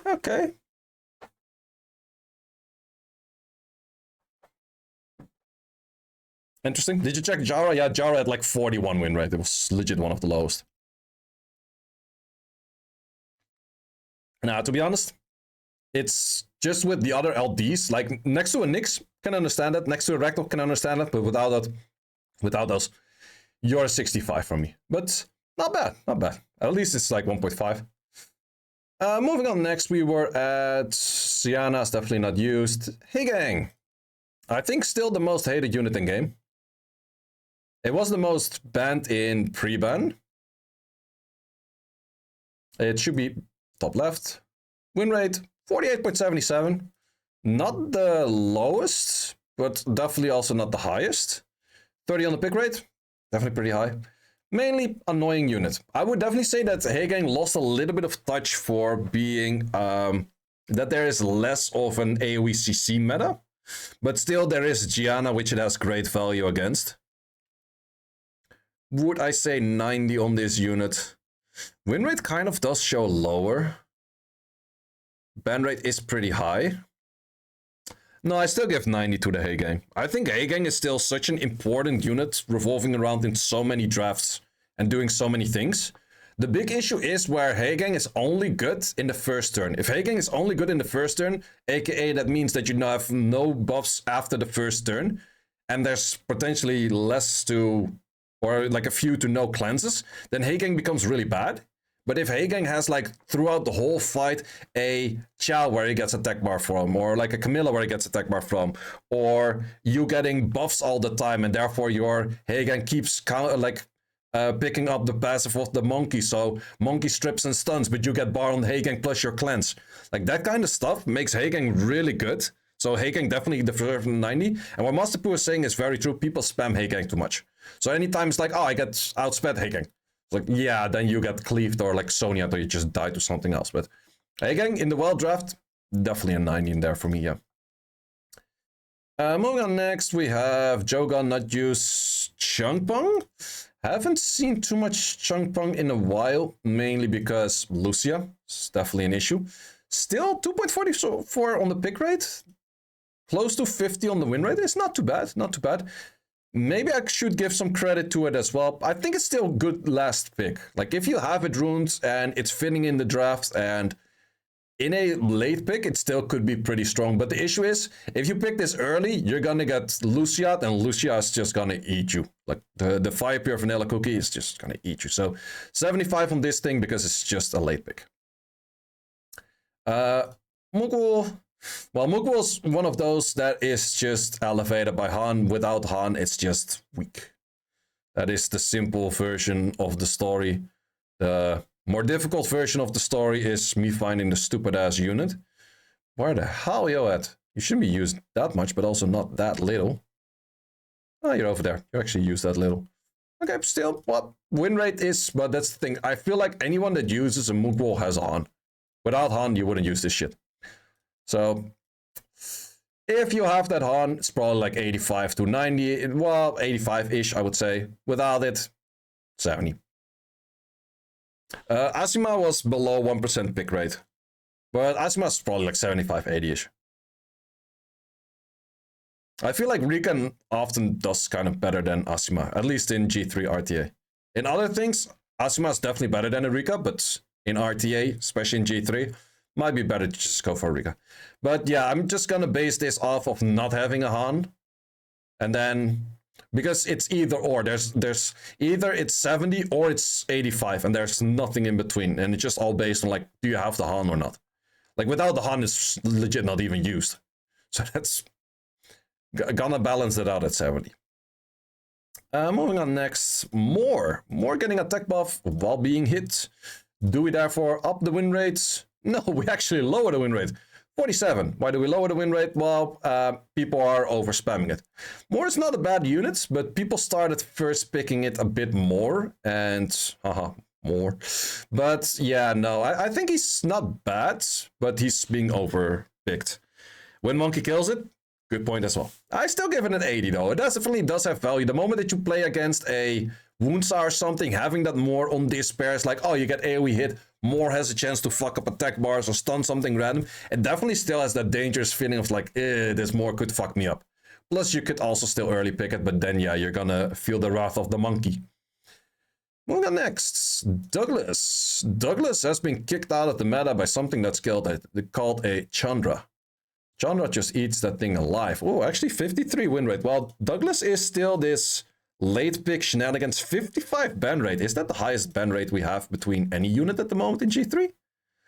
Leo still has higher, but the win rate on the Douglas is a lot higher. Okay. Gotta give Douglas some credits where credits due. We give it 80. Yeah, I think 80 is fine. Good last pick. And these are like in the tiers of good last picks. That is fine, that is fine.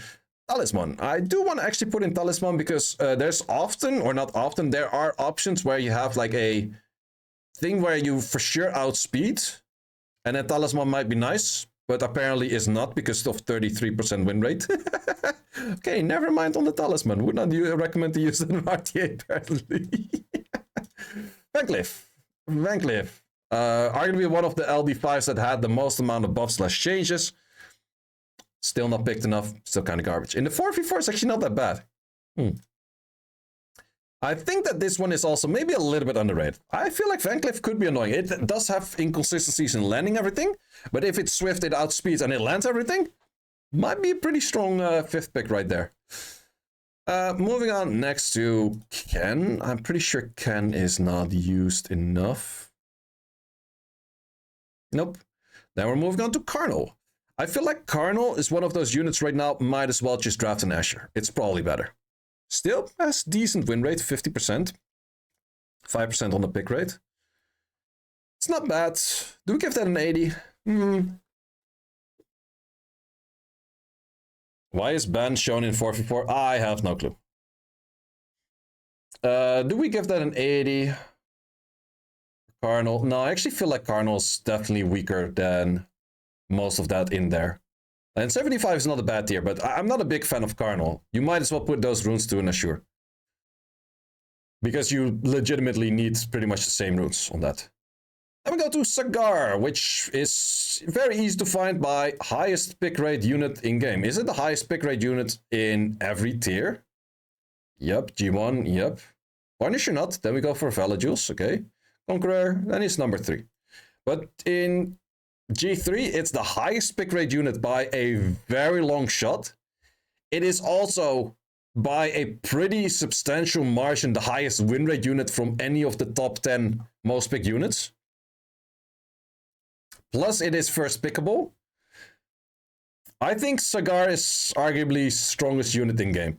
Also, the fun thing is, reason why I put Sagar as the 100 over things like Gianna and Laura and everything like that, is where we had SWC matches where people had both the same LD and they still rather went for a first pick Cigar than locking in their LDs. And I think that is a very strong factor for me, where I would say in G3 RTA, Cigar is that important that Cigar gets 100 from me over the LDs, which might sound a little bit weird.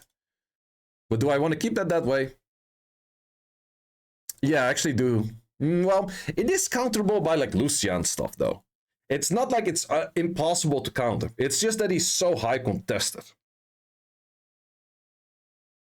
Yeah, Fire Megami is not the greatest counter in it. Yeah, I think it is just kind of weird to have this unit on this rank.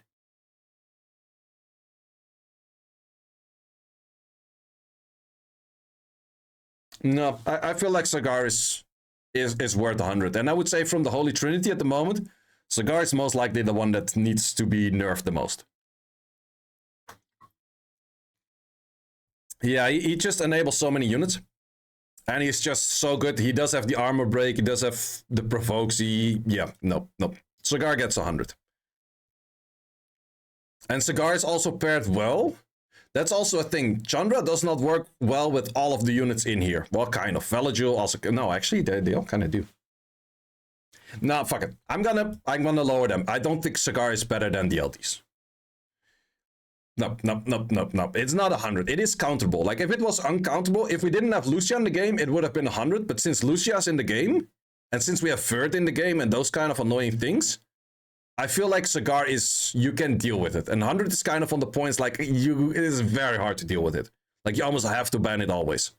Which, for Cigar, is not necessarily the case. So, yeah, no. 97.5. Thought very long about it, but it's gonna be that. You do kind of need 2 units. Miles is 100, not in G3. I was looking at a Greg. People actually use that in G3. Close to 1% pick rate. I want to give credit where credit due. I don't like the unit, 70. You need a full Chloe comp to make it work, and then it's kind of okay. Gurkha. I actually do think Gurkha's underrated. And I might get a lot of hate of Gurkha owners out there. 55 win rate. Hey, it's most likely less for most part, but I feel like Gurkha as a 5th pick, where you already have some sustainers for Gurkha, he can still control the whole enemy team. The whole enemy team is just a bunch of units that don't deal too much stuff with their skill 1. It's still an annoying unit, so I'm actually gonna put Gurkha on 75, and I'm probably gonna get hate for that. But look at Les matches, just for that. Les does kind of have a special ability for making units use or work that are not that great. Now I'm going to put it at 70. But yeah, I feel like Gurkha's underrated. It's definitely not as bad. Because in the end, Gurkha that doesn't die is exactly the same Gurkha as prior to the nerf. It is just the healing that's gone. Anything else is still there. Gurkha can still control the whole enemy team, can still take 1,000,000 turns, can still do decent damage on the skill 1 and skill 2 because he has that armor break. The only issue is that he doesn't heal himself. If you have other units healing him, still good. Let's say you put Gurkha Seimei. It's pretty much the old Gurkha. It's pretty much the old same super shit. Moving on. We go for a Shizuka. You don't see too much of Gurkha, that is definitely true, but if he is placed in a well-fitting match, it's actually annoying. Plus, Gurkha abusers had too much freedom of just spamming it into everything, which you no longer can. Shizuka, I always like to see when Shizuka has low win rate. It's the sackiest of sack units in the games. Like, oh, my whole team is stunned. I additional turn. Now your whole team is stunned. Like, no. Get shit on. Low win rate. Too many resetters. Shizuka, it's still decent though. 75 win rate. That's actually a thing. If you nerf Cigar, Shizuka gets buffed. I don't like that. So, But yeah, Shizuka 75 win rate. It's not bad. It's just annoying. It's just dumb. It's just a Seki unit. Tomoe. I feel like Tomoe draft, like the Tomoe Layla kind of style, kind of fell off. People got used to it. Achroma is a really big issue for those things. And it is seen in the win rate 46. Don't really like Tomoe that much. I'm gonna give Tomoe 70. Not a big fan. No, even if you go for like the good version of the Layla comp, it is without Tomoe, but you replace Tomoe with a Nefty switch. Makes it better. Gia. Or also Gyu. Let's see, how much is that used? Still not a big fan of this Seki unit. It's very strong if it lands a lot of stuns and armor breaks on the skill 1. Without that, not that strong. Win rate actually not that bad on a 48, 5% pick rate, so I definitely will place that unit in. But where do I place that? Also 75. Not a big fan, but it's pretty decent. Seimei, however, that one is a little bit more decent. Win rate actually 44.88. 49 win rate. That's actually a lot lower win rate on the Seimei than was before. It's 6.62 on the pick rate, so I have seen Seimei on like 53 win rate. I still think Seimei is definitely pretty strong in the right draft, but is it... I'm gonna give it 82.5. I definitely do feel like in the right draft, she's absolutely a must ban, and therefore a ban rate is pretty darn high. Alucard says higher, but Alucard has a Ragdoll, so he doesn't count. Not just kidding, but it is like Ragdoll plus Seimei definitely does make it a lot better. But her win rate doesn't really... no, I'm gonna put her 85. She does have that unique value that she often does get banned. No, 85. 85 is fair. It is just one of those units that if you tumble in full-on single target damage, Juno's just gonna 1v something and kill things. So that's... I think that a lot of people overpick Seimei. Yeah, I do think so as well. Seimei has to be in a good fitting draft. The issue is that in a lot of good fitting drafts of Seimei, a Veramos or a Juno often kind of do better, which is a little bit the issue.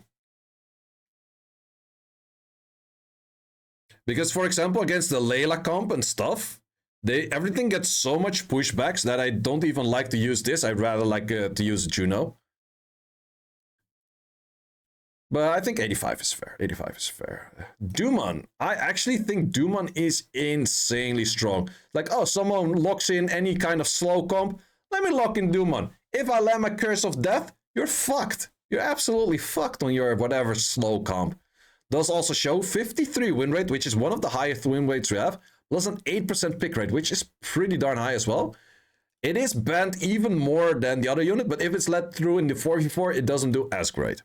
So it's definitely one of those units that has a lot of value in the pick and ban.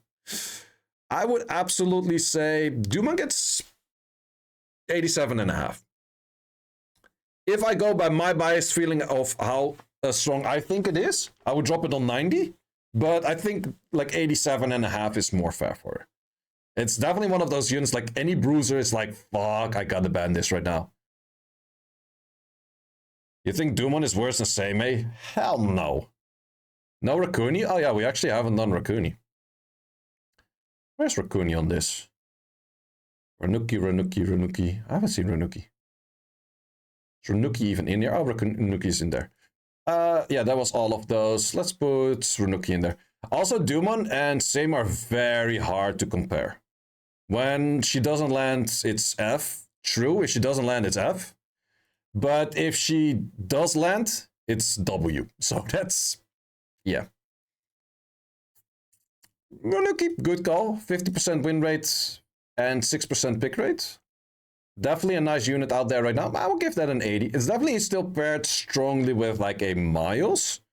Without that a little bit less. But I would say that Racuni, before we often said like, oh, the Gapso is a lot better than the Racuni. But right now there's a few options where Racuni, especially because Miles is getting a bit more play, is maybe not as bad. So Racuni is definitely still a nice one out there to have in your repertoire being ruined up. Let's continue on with some you're not used. Can have a quick peek at a Kinky, but I think Kinky still used 1.83. 46 on the win rate, goes to a 47 in the 4v4. Definitely not that strong. I would say Kinky gets about a 70 for me. I don't even think you want to really use this into Ragdolls anymore. It's not really sure when, where you would use it, but not a big Kinky fan at the moment. Onmyouji. Let's see if Onmyouji is still being used. 42 win rate in the 41 win rate. Jesus, fuck these units. Holy guacamole. I actually feel it's not that bad, but apparently it is fucking bad. What the hell? The biggest issue is he dies to dots. So if he at least couldn't be killed if he's stunned, it would be so much nicer already. Like, properly couldn't get killed while being stunned. He gets like a slight healing every time he gets a turn while being stunned or something like that. I don't know. But yeah, Onmyouji, win rate does kind of represent him being down here. But I kind of feel like he still has some potential. How is he in other ranks? Yeah, other ranks is fine-ish. Yeah, it's not that bad represented. I think this is just overspent by some shit. Damage on the low side, I do agree with that. Only was 100 on your tier list last year. Yep, that was... no, that was not last year. That was in 22, like end of 22. Because in Korea 22, everyone was spamming Onmyouji with Nana.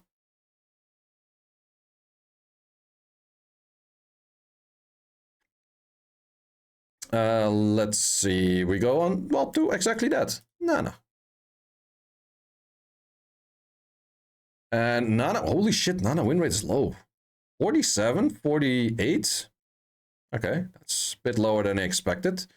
For that reason, I'm gonna put it at 75. I also don't draft too much Nana. Actually, maybe Nana's just overspammed and therefore that low win rate, but also not the biggest Nana fan. I think people use it against Cleaves, but I'd rather see something else against Cleaves than having a unit come back with like low HP in the first place.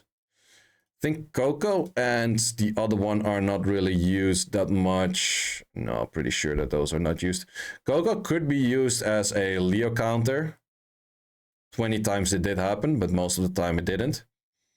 Do people actually go for Kikis? I think if you go for Kiki, you might as well just draft a Rika. That's kind of the gist of that kind of unit, I would say. Also cannot really find her at the moment, so I'm pretty sure it's not used enough.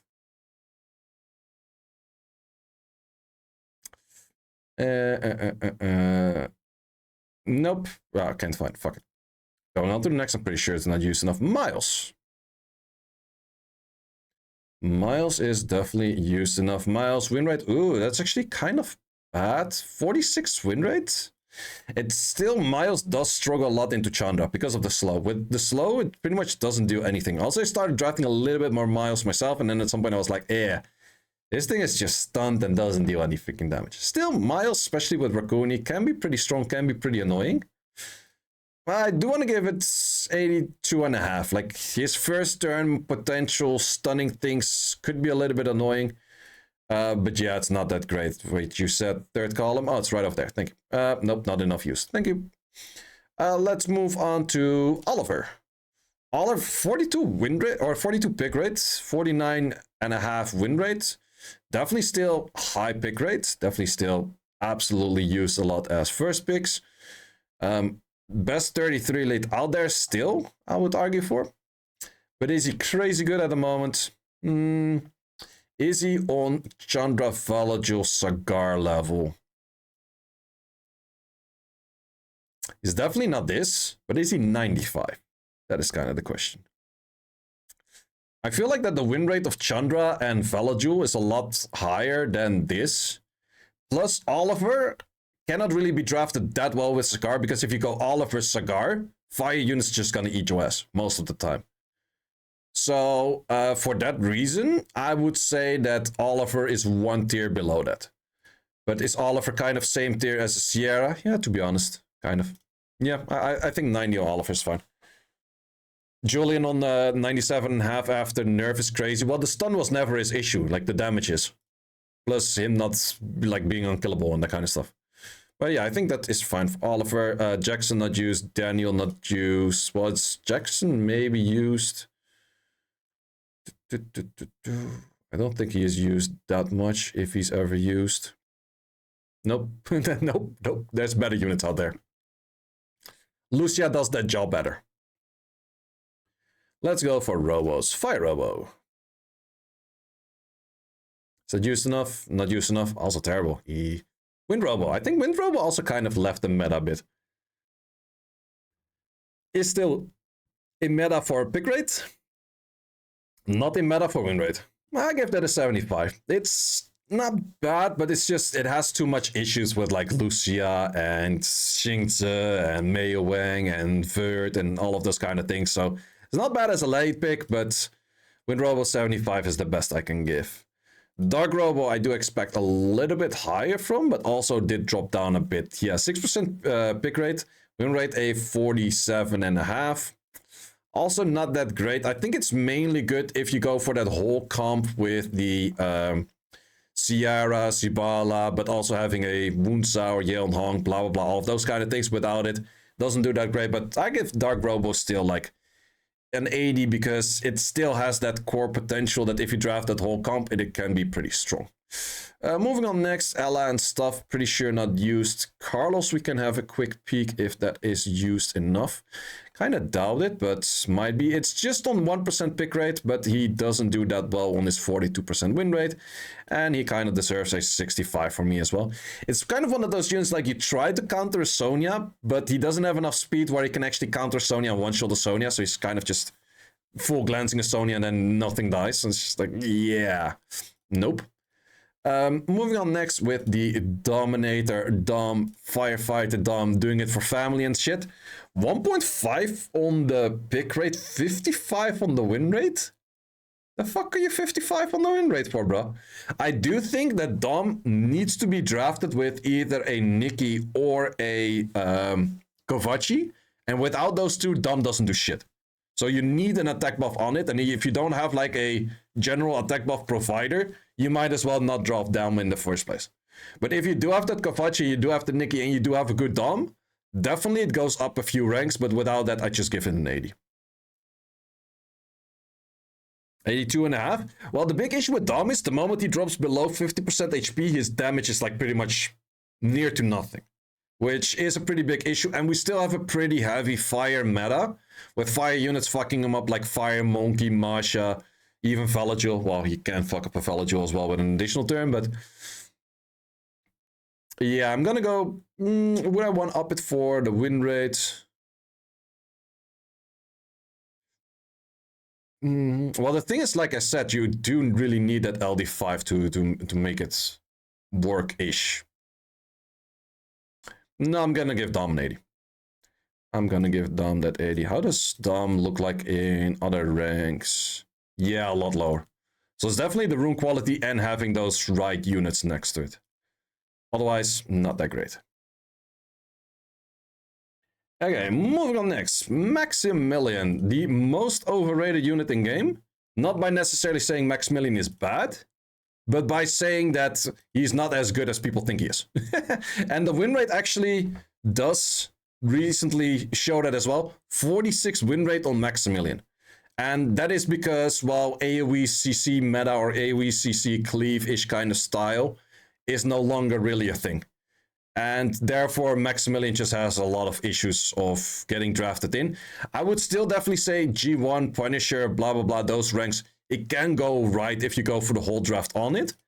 But even in G3, where people, like, even if you have the full draft of a Wunsa, Veronica, Maximilian, blah, blah, blah, all of those kind of things, still Maximilian is probably not your most wanted in slot. It's going to be a Han, or it's going to be a Sierra, or it's even going to be an Oliver. And that's kind of where Maximilian just doesn't really do enough. It's still a nice unit, still interesting, but 75 is absolutely best I can give to that thing. Moving on next to the ones that actually get the skins. Shit units, Shadowcasters. Shadowcaster, first one that is barely used. Minato, where the hell is Minato at? Oh, Minato, maybe a little bit more usage. 1% pick rate, 46 on the win rate, 44 in the actual match. Yeah, Minato is also one of those units you expect to do like crazy shit and crazy solo, but he's legit as good as a Chow. That's the best I can say about a Minato. He's as good as a Chow. Ren does have a little bit more value. If you do have a Wunsa and you don't have any other LDs, you could be looking at drafting a Wunsa into a Ren. It is not a bad option. That is definitely one of those things that I could say like a Ren has a little bit of value for that. But then again, we're talking about like, okay, you need to pair it with another LD5. And I can't even find the freaking stupid unit, but I'm pretty sure it should be used a little bit more than this. Oh, it's right over there. Okay, 46 win rates, 45 win rates. 1% pick rate is definitely not that high, but I can see some value for speed contesting out there, but nah, also 70. Zen, no one uses that shit. Shun, people do use a little bit of Shun here and there. I've seen it before. Nope, 42 win rate. I want to look at Ritsu because Ritsu is arguably the worst unit in game still. I heard some people here and there is like, oh, Ritsu is actually good, you should use it. Like, nah, man, no, don't. It is not that great.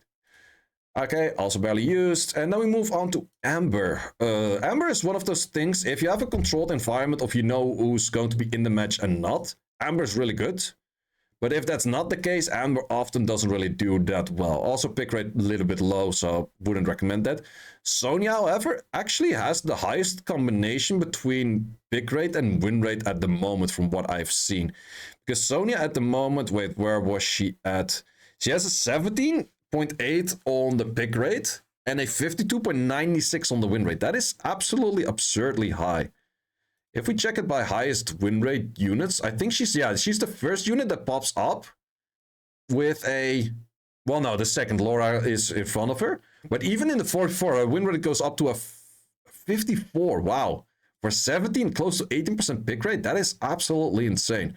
You do absolutely have to give the crazy runes to her to make it work. Are you sure about Julian being so high? Yeah, I can show you in a second, boy. Would I actually put Sonya maybe on the 97.5? Yeah, I would have to. She just blows everything out by win rate and everything, that kind of shit. Yeah. Yeah, this is the Julian win rate. So if we compare Julian win rate and pick rate to any of the other units, Julian has the highest value out of all of them. So yeah, and Julian, the stun never was the issue. Why the fuck do you need a stun if something is dead? It's just like, I don't know. But now he thinks he's mid tier? I don't know, man. No, legit, like, why the fuck do you care about stun if shit is dead? It's just like, I don't know. We need stun for that units. Like, it's not with Shizuka that you keep the stun in the second turn or something. So, yeah, that. Veronica. Also one of those units that's very much that people that do have Veronica feel that it's weak. People that don't have Veronica feel that it's OP. She's actually on a 50-50 win rate.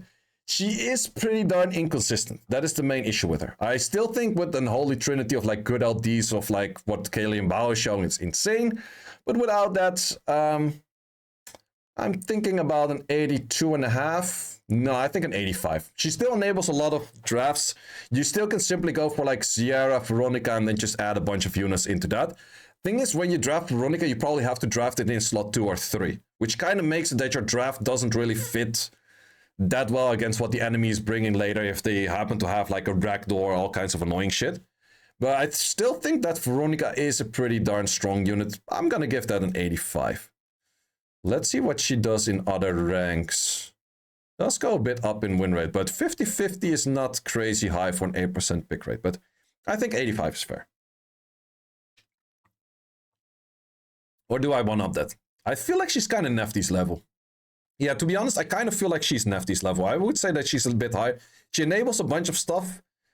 Maybe you have to spam her a bit more because you have to pick it earlier. Nefty's is maybe better as a 5th, but Veronica as a 5th can be pretty annoying as well. Yeah, I would say 87.5. She's better than the 85 range. Yep. 90, I think 90 is a bit too much. 90 feels like comparing that to Tian Lang.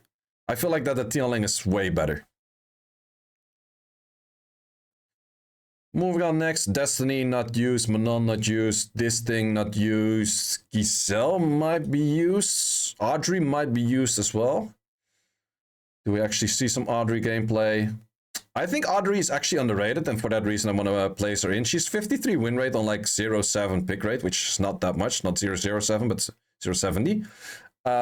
But I feel like she's underrated as a bruiser. It's definitely one of those bruisers that if you fight her, and she's drafted in the right draft, she's freaking hitting hard though. But she does kind of has to get that armor break set up. She always get the death buff, but 70 is definitely worth it for her. I do also want to check Alice. I think in Alice in G3 doesn't work. In lower ranks, it probably does work. Okay, it actually has a 1% pick rate, so I will place it in. But it's kind of on the same thing. 70 is niche draft, not crazy good, but if you can make it work, it works. Giselle.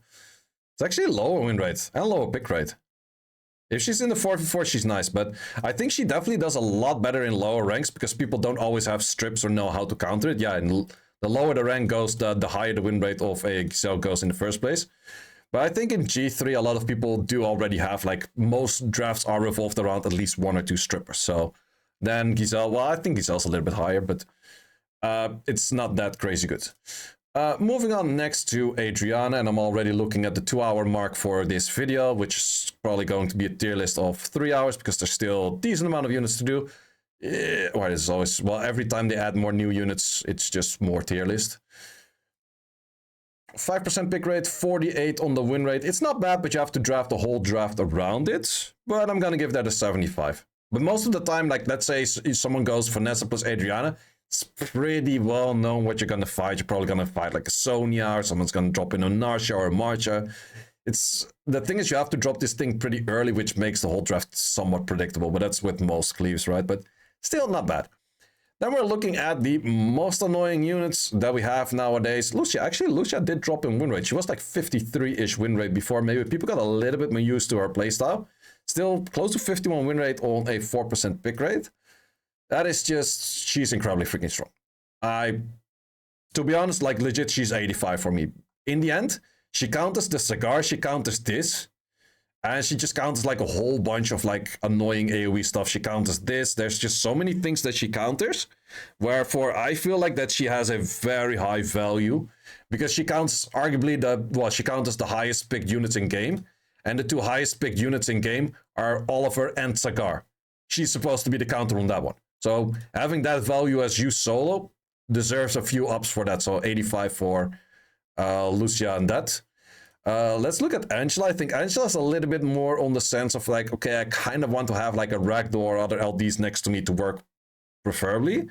Funny enough, Angela's picked a lot more, like almost twice as much as a Lucia. Win rate is also a little bit lower.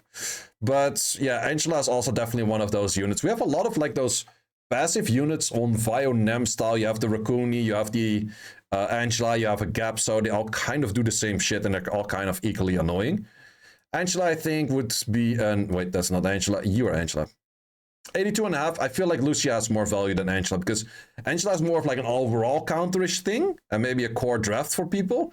And Lucia's really just like, okay, if I lock that in right here and you leave it in, you're fucked. Moving on next. Dark one, not used. Sibala. Let's see what Sibala... I think Sibala win rate definitely did drop. 48. It's been dropping. In overall draft, still 49, but Sibala has the big issue of fighting Athnas. And Athnas just so much better at a lot of stuff right now. Still think Sibala does enable a lot for a lot of comms, but is Sibala therefore worth a 90? Nah, I think Sibala is like an 87.5 because there's just more and more counters getting into, like an Akroma being buffed fucks up a Sibala kind of style of draft a lot. Athnas, those kind of things, just that kind of shit. Moving on next, Zima, I think. Yeah, Zima's actually recently buffed as well to get a 2-turn silence, which is a little bit on the level of a Veronica. If you land, really insane. If you don't land, kind of style. Still, win rate is definitely not bad. 51.5. Pick rate on 4 is not that much pick rate, but definitely not too bad. I kind of give that a 82.5 because I still feel that Zima has a lot of inconsistencies. Sturdy skill 2 is nice, but also has inconsistencies by not having a 100% activation rate. Or does it even have 100% activation rate? I feel like it's less. But yeah, often you either miss the stun or the bomb or blah, blah, blah, something like that. I think it is a nice unit, but 82.5 I think is fair for that one. Moving on next to Smicer. I feel like Smicer got the hit of the skill 1 reduced the most because Smicer has the passive and therefore also does more skill 1s than any of the others, I would say. And therefore also did fall off the meta the most, or well, not really falling off the meta, but being less interesting. Where the hell that thingy at? Oh, top right. Yeah, 47 kind of represents that in the win rate as well. 44 in the 4v4. Wow, Jesus. That's a definitely hard drop on the Smice right there. Also, for a lot of people, like if you start dropping units because you have too many units ruined, I think one of those, the first ones that you can look into is like lowering runes on the Smicer. I feel like he has a lot less value in current style. So 75 for Smicer on that one. It's just way too low on the win rate. I think in the right draft, he's still pretty decent. But if you feel like, okay, I'm not sure what to pick, I just turn 2ing with passives, smacking and Smicer. No, I don't know. He can still be annoying with like multiple turns and everything. If people would draft him better, I think he's 80. Do I agree on that? No, fuck that. I don't like Smicer at the moment. It just... Yeah, the nerf got hit him pretty hard. And Smicer kind of needs to sack to silence multiple things. The strip chance on the Smicer is kind of on the low side. So even if you fire proc, you could just like 2 times miss strip and shit. So yeah, no. Let's look at Kovachi. Kovachi is definitely one of those units that's still pretty impactful. But where do we have that? Top right. Still used a lot. Ooh, actually did get a pretty hard hit on the nerf as well. Surprised about that. 50.50 win rate. It used to be like 53-ish or so. Imagine how much just 5% healing less drops you in win rate. Because I don't really feel like the meta shifted that much where you got like kicked out of meta a little bit by it. But I still think Kovachi is really strong though. So Kovachi... I still kind of feel like a 90 on Kovachi. Yeah, I absolutely feel 90 on Kovachi. I would say Kovachi is elevated by having a Han or a Julian. Because without that, it's like, okay, what are you going to boost attack buff for? Dom, Fire Monkey, Sierra. It's not bad all, but it's also not crazy. Whereas if you boost for a Han or a Julian, it's like, yo, that's heavy power right there. So I would say with the Han and the Julian, it's definitely 90. Without that, it's maybe 87.5. But still, it has quite a lot of versatility where you can also just place it next to like a Sonya, let Sonya move twice on the speed buff and that kind of shit. So still have... Yeah, I like the Smicer on 90 for that reason. Zinazek. One of those units that is probably hardest counter on Gianna. Gianna being slightly nerfed and therefore slightly less interesting. Does that also make Zinazek as counter slightly less interesting? Let's see. Can't even find the unit. Wait, it shouldn't be that far down. No, wait, no way that Zinazek is further down than a Pater. Apparently it is. Oh, it's... Yeah, here. Okay. Win rates. 52. Not that much pick rate. Win rate's pretty high. In the 4-4 definitely did drop a bit. I would definitely say that the skill 1 heal is a super hard hit on Zinazek as well, because Zinazek is the one that I would say the most. Since you don't need will runes, you're gonna go via revenge. But via revenge, if you heal less, is quite a bit worse. Still think it is a very strong unit, but I would claim it as like an 85-ish, because it is just at the moment right now where I would say I would only draft it into Gianna's. Into most of the other things, maybe not as much. So, 85. Because the healing on this used to be like absolutely insane. For Ragdoll players, still absolute god tier. Like if you have a Ragdoll, it immediately goes to like a 90, that is for sure. Maybe I'll in between it. I think that's fair, because I still feel like Zinazek has a lot of value. Still absolutely an annoying unit. It's just that the skill 1, it does hit him pretty hard. No, I'm gonna keep it at this. Moving on next to Light Ivor. Also one of those units that's surviving a lot of nerfs and still being pretty strong, but 51 win rate, definitely down-tuned a little bit. It does have inconsistencies with armor break and stripping pushing back, but if it lands, still super deadly. Absolutely freaking deadly. I will give that a 90 tier. Do I give it higher than 90 tier? That is the question. Do I feel like it's on 95 tier? No, I don't think so. I feel like that in current meta, it is annoying to have like her inconsistencies in there. A lot more than it was previous, where you could kind of make her a bruiser unit and then just make it work. Still think she's a nice pair with a Chandra. But that's also like if she keeps missing the armor break, your Chandra cannot really go into the damage. That kind of stuff. She is... Is she better than Ethna though?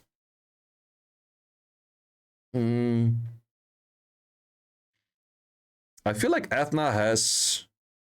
Does Ethna have more chance to interrupt on the turn 1? And has Ethna more chance to fight in a longer fight? Thing is, Ivor is easier to build, more tanky. No, I think I'm still gonna one-up the Ivor. I think she's actually still pretty darn strong, pretty darn annoying. It needs a little bit different runes, but yeah, no. And she gets a lot of turn, she gets a lot more turn than Ethna by herself the whole fight through. She shakes off armor breaks and those kind of things easier. No, I'm still gonna 95 the Ivor. Let's talk about Dark Ivor. It's mainly a unit that is been utilized by Neff, for example. Neff is buffing someone's win rate. Wait, how many matches of this is Neff? Probably all of them. Oh, actually not that many matches. The win rate is definitely buffed by it though, but I definitely could see this. It is elevated by having multiple LDs. That's for sure, like having the Han, having maybe even like a Bella, Wunsa, that kind of stuff. It's definitely elevated by that. But I think she is pretty nice in general. Would I place? I also seen Dio use it a bit, but it's definitely one of those units where you have to build like a whole core team around it, where you start first picking Vanessa into this. You cannot get counters on Revenge. That's pretty nice too. 2% pick rate. It is not that much. It is also really nice with like Narsha, Marsha. Definitely has a lot of value. Plus her skill 1 and skill 2 is actually not bad at all. It's not just the units like, oh, you're just all skill 3. No, she's definitely more than that. Plus she's also pretty nice with Sonya. If you pair that with a Sonya, your Sonya gets teamed up. Your Sonya gets her skill 2 back so freaking fast. So, no, actually I would say 85. I think more people should be using her if you have her. You kind of need the runes for it, but if you have her and you have the runes for it, maybe give her a try with like a bunch of like Vanessa base style and then picking her. You could also pair it with the Twin Angels. I think that those are two good pairs for like first picking next to her. Moving on next with a Federica. Federica win rate 48. Issue with Federica is very often it's like you think like, oh, Federica is going to kill something, but then you kill off the Federica pretty fast as well. Swift Will, either Swift Will or just Swift Broken. I still do think Federica is really nice. It's always the danger in the draft, like, fuck, it could actually one-shot something, but I would, I'm going to lower her down because she's hard to rune to the extent where she does actually one-shot in G3. Like one-shotting a tanky Gapso or tanky Pheromones or tanky Vanessas or even Valajules is pretty darn hard with her. So yeah, I would go for an 82.5 on Federica. Yeah, for Secret, you go Swift Will or just Swift. But you want to be fast. The Dark Cassandra, also known as Kiara. I used her a bit when I was on the Sibala draft. With that, it's pretty nice. Without the Sibala draft, I had felt not that great. 83 or 53 win rate on a 2.5 pick rate. It's not bad. It's definitely not bad. But it's really about what kind of draft style do you play at that moment where she fits. Currently, for me, I use it with like next to Nikki and then also Dom. So I pair these three units together. But Kiara, I would probably say 85-ish. No, I would say also 82.5. I feel like 82.5 is fair for her as well because in the end, it's still relatively easy to strip. You kind of want the double turn, but you're not really going to put crazy fire runes on her unless you like super main her. So she's a little bit hard to main. So 82.5 plus then if you go fire runes on it, does it actually kill, blah, blah, that kind of stuff. Let's see about the Water Ezio. I haven't seen Water Ezio in RTA in a while. Oh, yeah, that's why. 18.18% in the 4v4-0 wins. Well, it's also just 11 matches. I'm pretty sure it does higher in like lower ranks, but that's kind of low. Only low speed lead, Kiara. Yeah, that's also the thing. Like the 21 lead is a little bit on the low side. But yeah, Leonel, no longer use. Ian, also known as the Light Ezio, 50% or like 0.50% on the pick rate.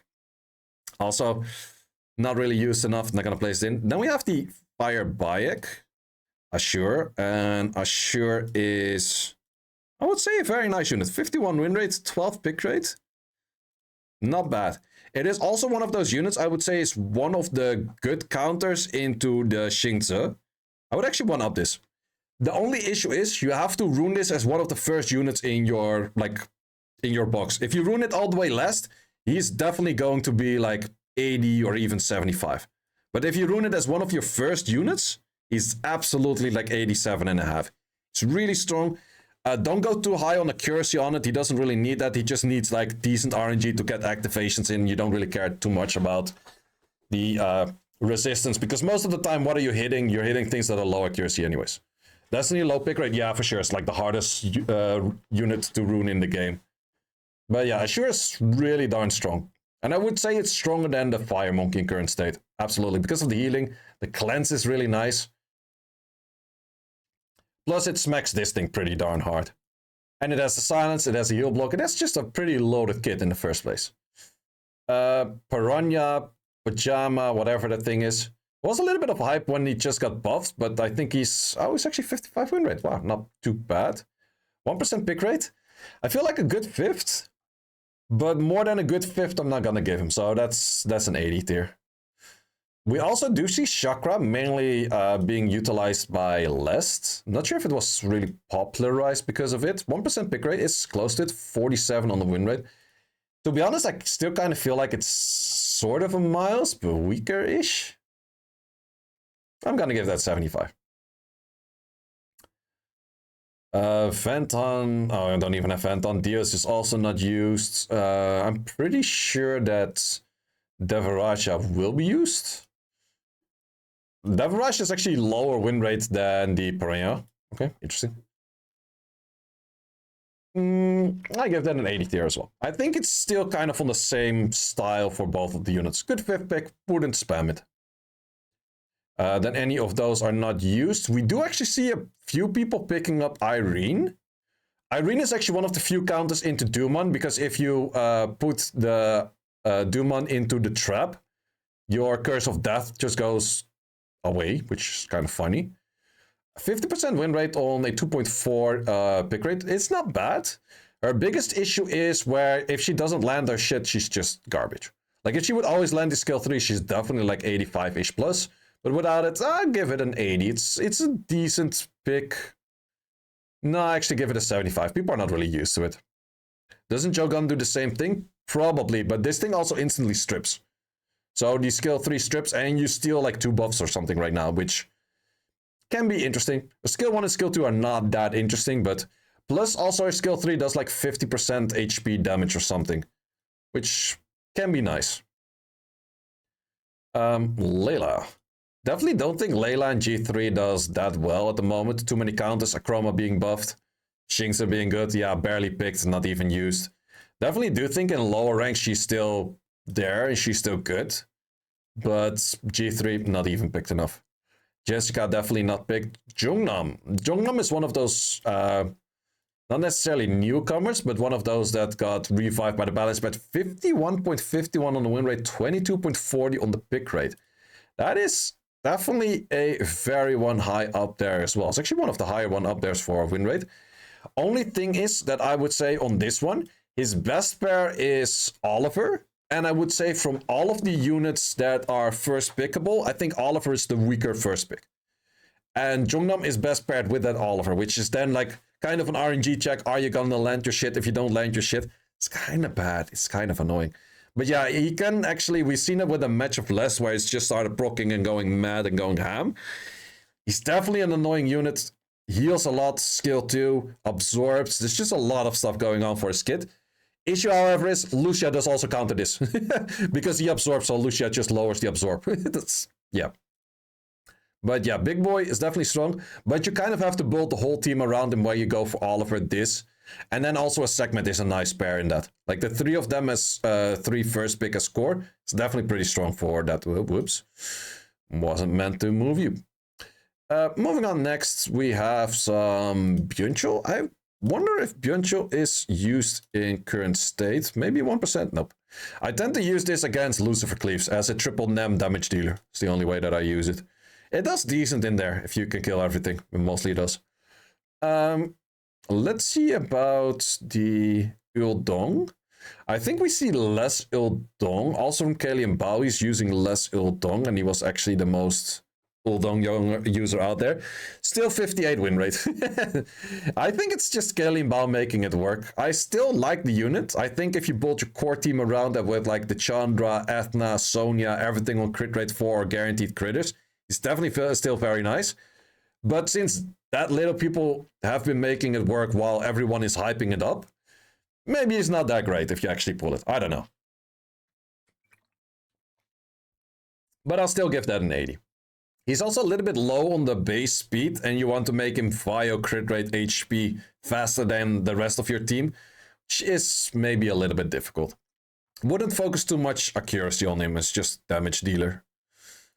Gapsko, let's see what your win rate at. 50-50 on a 14 pick rate. He's really revolved around good runes, Uldum. I agree. Gapso is definitely still 85 for me. Yep. Yeah, Gapso is just all round really good. For Ragdoll players, still probably your best pickup. And it's just an all round good unit. Skill 2 does do a lot of damage, has the cleanses. Probably also still pretty good into the monkey because he can cleanse off things that the monkey stunned before. So absolutely good unit in there. We will get to the hackers in a second. Twin Angels. Water. One of the better first picks as well. 51 win rate. 36 pick rate. That's the number 4 most picked unit, but 51 win rate. The only one that has that are Sagar and Gianna. Well, that simply means you go straight to a 95 as well. The only thing that you have to keep in mind about the Twin Angels, I feel like that the Twin Angels plus Chandra is a bad pair because they kind of, well, water, water speed lead. It's kind of not doing enough. It's better to pair the Chandra with like a 33 lead and also for this one with the 33 lead. So the pair of those two is not that great.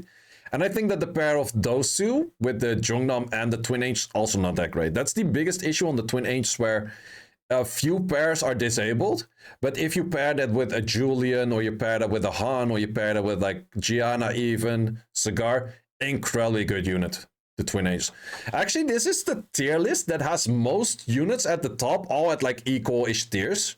Normally it's always like 1 or 3 in like the top tiers and then it kind of goes down. But having 5 and 5 in 2 top tiers, actually an interesting tier list, I would say. Moving on to the other Twin Age. I'm pretty sure Wind is not used enough, but we can give a quick peek. I actually did not put the Fire in here, but I'm pretty sure that the Fire one is also not used enough. I would be highly surprised. Wind, nope. It's just a Babo making a few videos on that. Fire, probably same thing. Also not used enough. Fine. Dark for sure is not used enough. I'm 100% sure about that. But Light is definitely a strong unit right now. But let's see how strong it is. Wow. 54 win rate on a close to 3% pick rate. That is definitely not bad right there.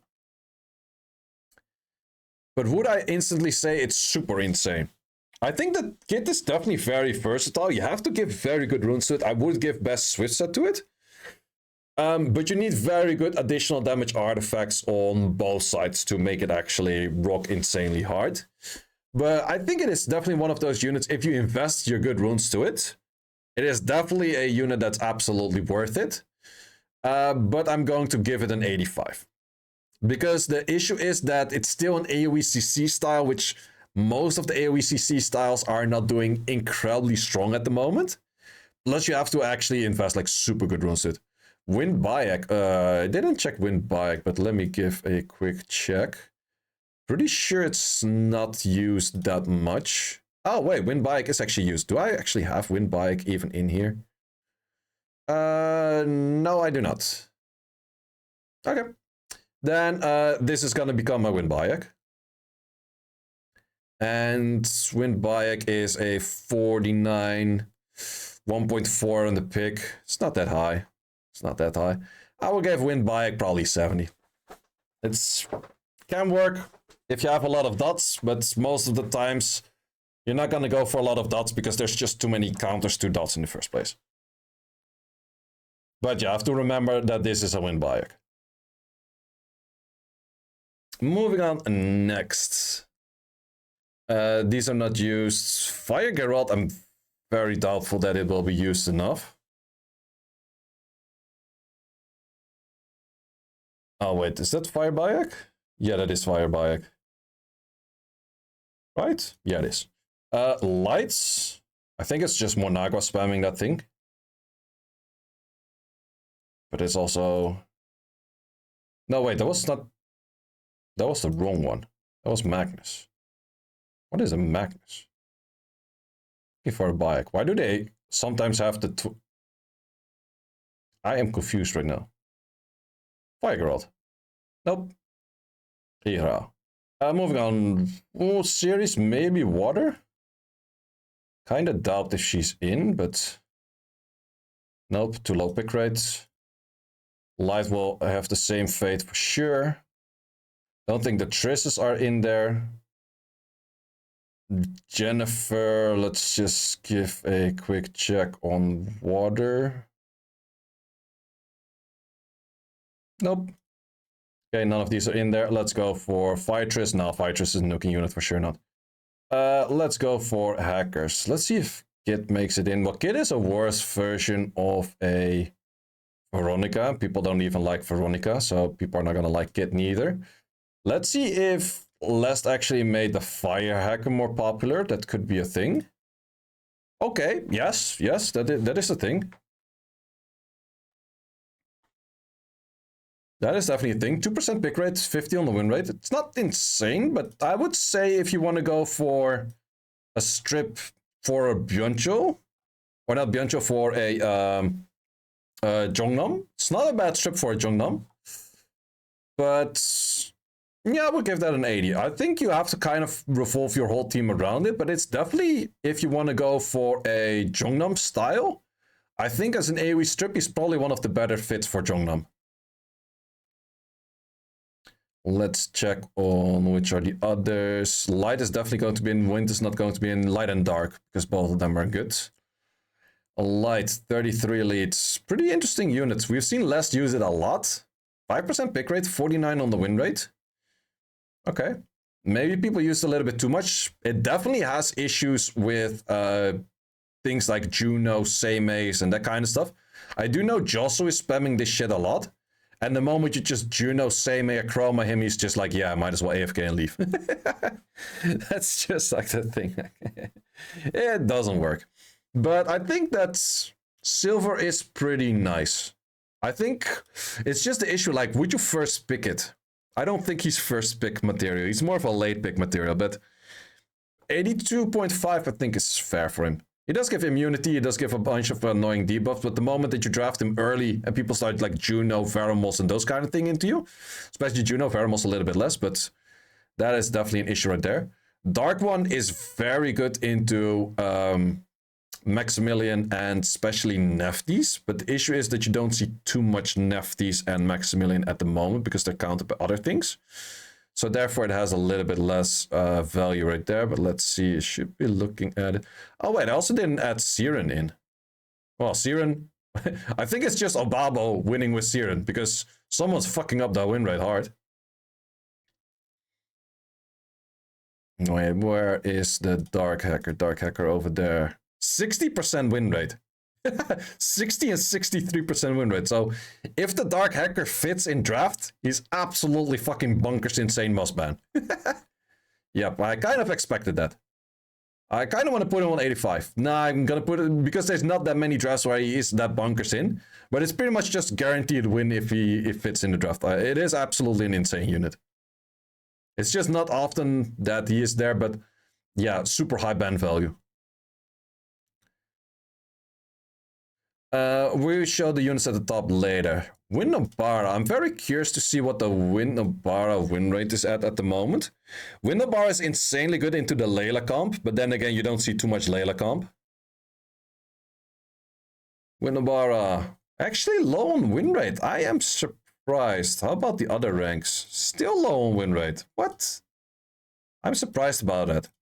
Well, maybe people haven't been using her that well, but into the Layla comp, I definitely do think she has high value. So this is maybe more of a guesstimate than an educated guess right there. Let's put it 75 because the win rate was showing incredibly low. But yeah, I think that Windobara's actually really good into those kind of things. Especially if the enemy doesn't have any form of heal. Fire Magi. Personally, I've been using Fire Magi a bit, and I like that a lot. I was constantly stunning Verts and all kinds of nonsense. It was actually insane. But win rate doesn't show that much. Like 43 and 44 win rate. So by the value that I feel like he was having, I felt him like 80-ish. But by this, cannot really do more than a 75. Dark Megami. I think Dark Megami is kind of having the issue. Once again, mentioned it a bunch of times. It's not really the meta for AoE CC style. If it was, he would be really good because AoE armor break plus pushback plus strip. Definitely a loaded kit right there, but that is a loaded kit out of the meta. He is used, but 41 win rate. That is not really. Wait, that was Asima. I didn't want to place Asima. Asima too low pick rate. Wait, where the hell did that thing go? Megami? Right over there. I give it a 70. I feel like that's, yeah, no. Too many hard counters on him, probably. Light and Dark Gojo. I think Light Gojo is underrated by the people that have it, because it actually is pretty annoying. Look at that win rate.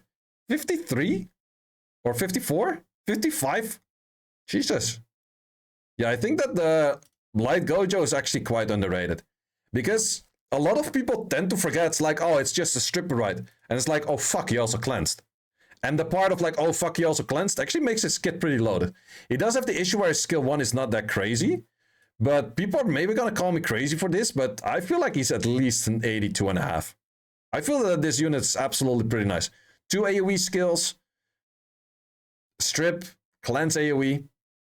Yeah, I feel the only thing is I'm not sure about, would you put in Despair so you have more chance on your AoE hits to Despair? Or would you like to go for a violent proc and therefore cleanse your whole team? That is kind of the thing I'm not 100% sure about.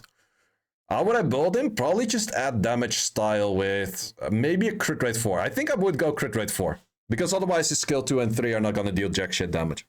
Maybe not even focus that much on accuracy, but just go crit rate 4. And then defense 6. Or HP 6. Dark Gojo. One of those pretty much guaranteed bans. Like you lock in Dark Gojo, well then Dark Gojo is in a fitting position. He is the must ban. It often happens like that. But let's see where he is. Dark Gojo. Actually, very low win rate. And this is the unit that's hyped. Wait, why is Dark Gojo so much lower on win rate? I think he also kind of has the ISIS issue. And the ISIS issue is like, you gotta land your shit, otherwise you shit. Still think Dark Gojo is not bad, though. In lower ranks, he's actually having a really high win rate. Interesting that in G3 is that far off. No, I feel like Dark Gojo is an 80 for me.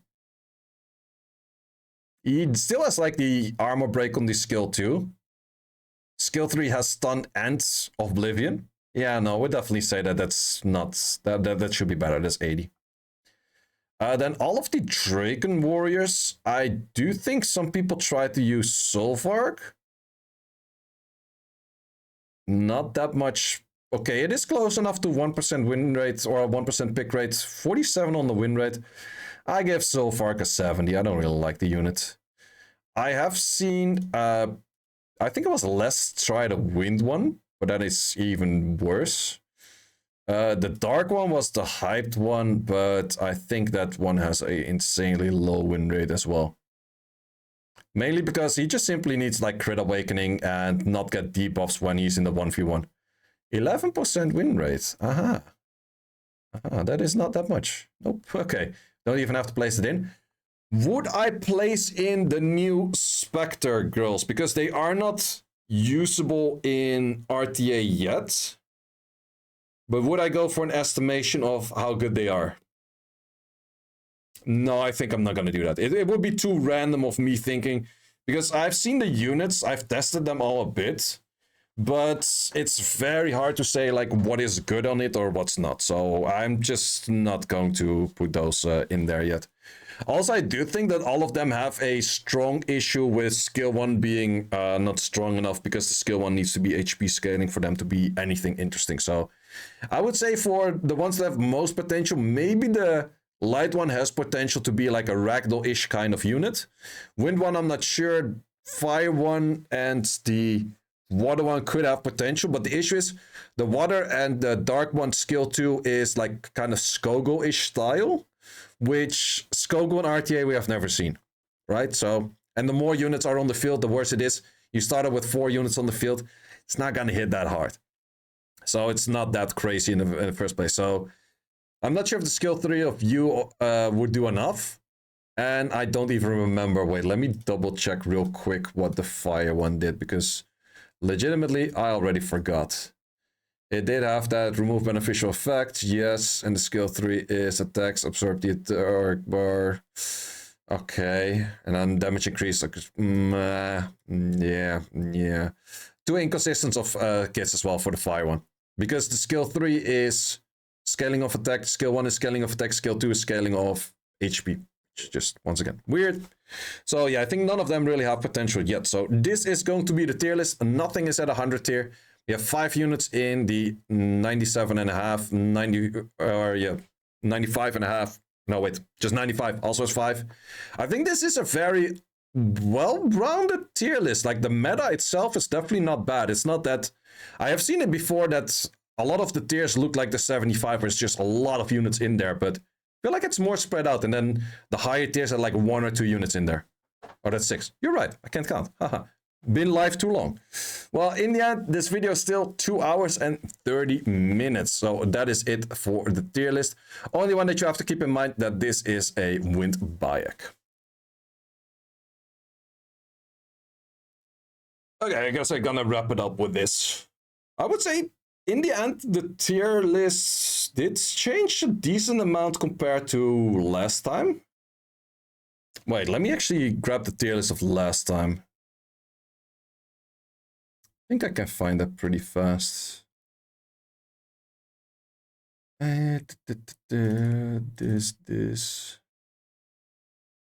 This, and we go for you over here, tier list. Season, oh wait, there was a G, like a B3 G1 tier list. So it's a little bit unfair in the first place. We do see top units still kind of same-ish. I had Hagang higher, but that's also because of the rank, I guess. Han was a little bit lower, but that's also because of the rank. Yeah, I think a lot of these are kind of similar. It's just that Jongnam added in new. Xingzi added in new. Twin Angels is kind of new for this as well. The hackers are.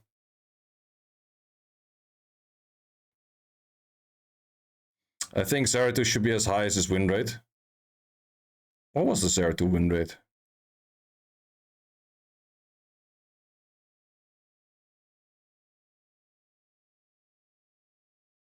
50. No, I feel like Zeratul is a strong unit. He has a lot of potential. But you need good runes for Zeratul. Light Eye for a big increase. Yeah, it's most of the increases that we see is based on having good runes. Because in the end, this is kind of an unfair tier list because this is like P3 to G1. And a lot of the units, like, this needs good runes to shine, this needs good runes to shine, that needs good runes to shine, this does. What else? Acroma does. This needs good runes, that needs good runes. So a lot of the units are definitely a lot higher up because of good runes. Juno. No, Juno also kind of does well in every rank. But yeah, I'm gonna leave the tier list as is. And video will be posted for it tomorrow. So that's going to be a lot of writing for the timestamps again.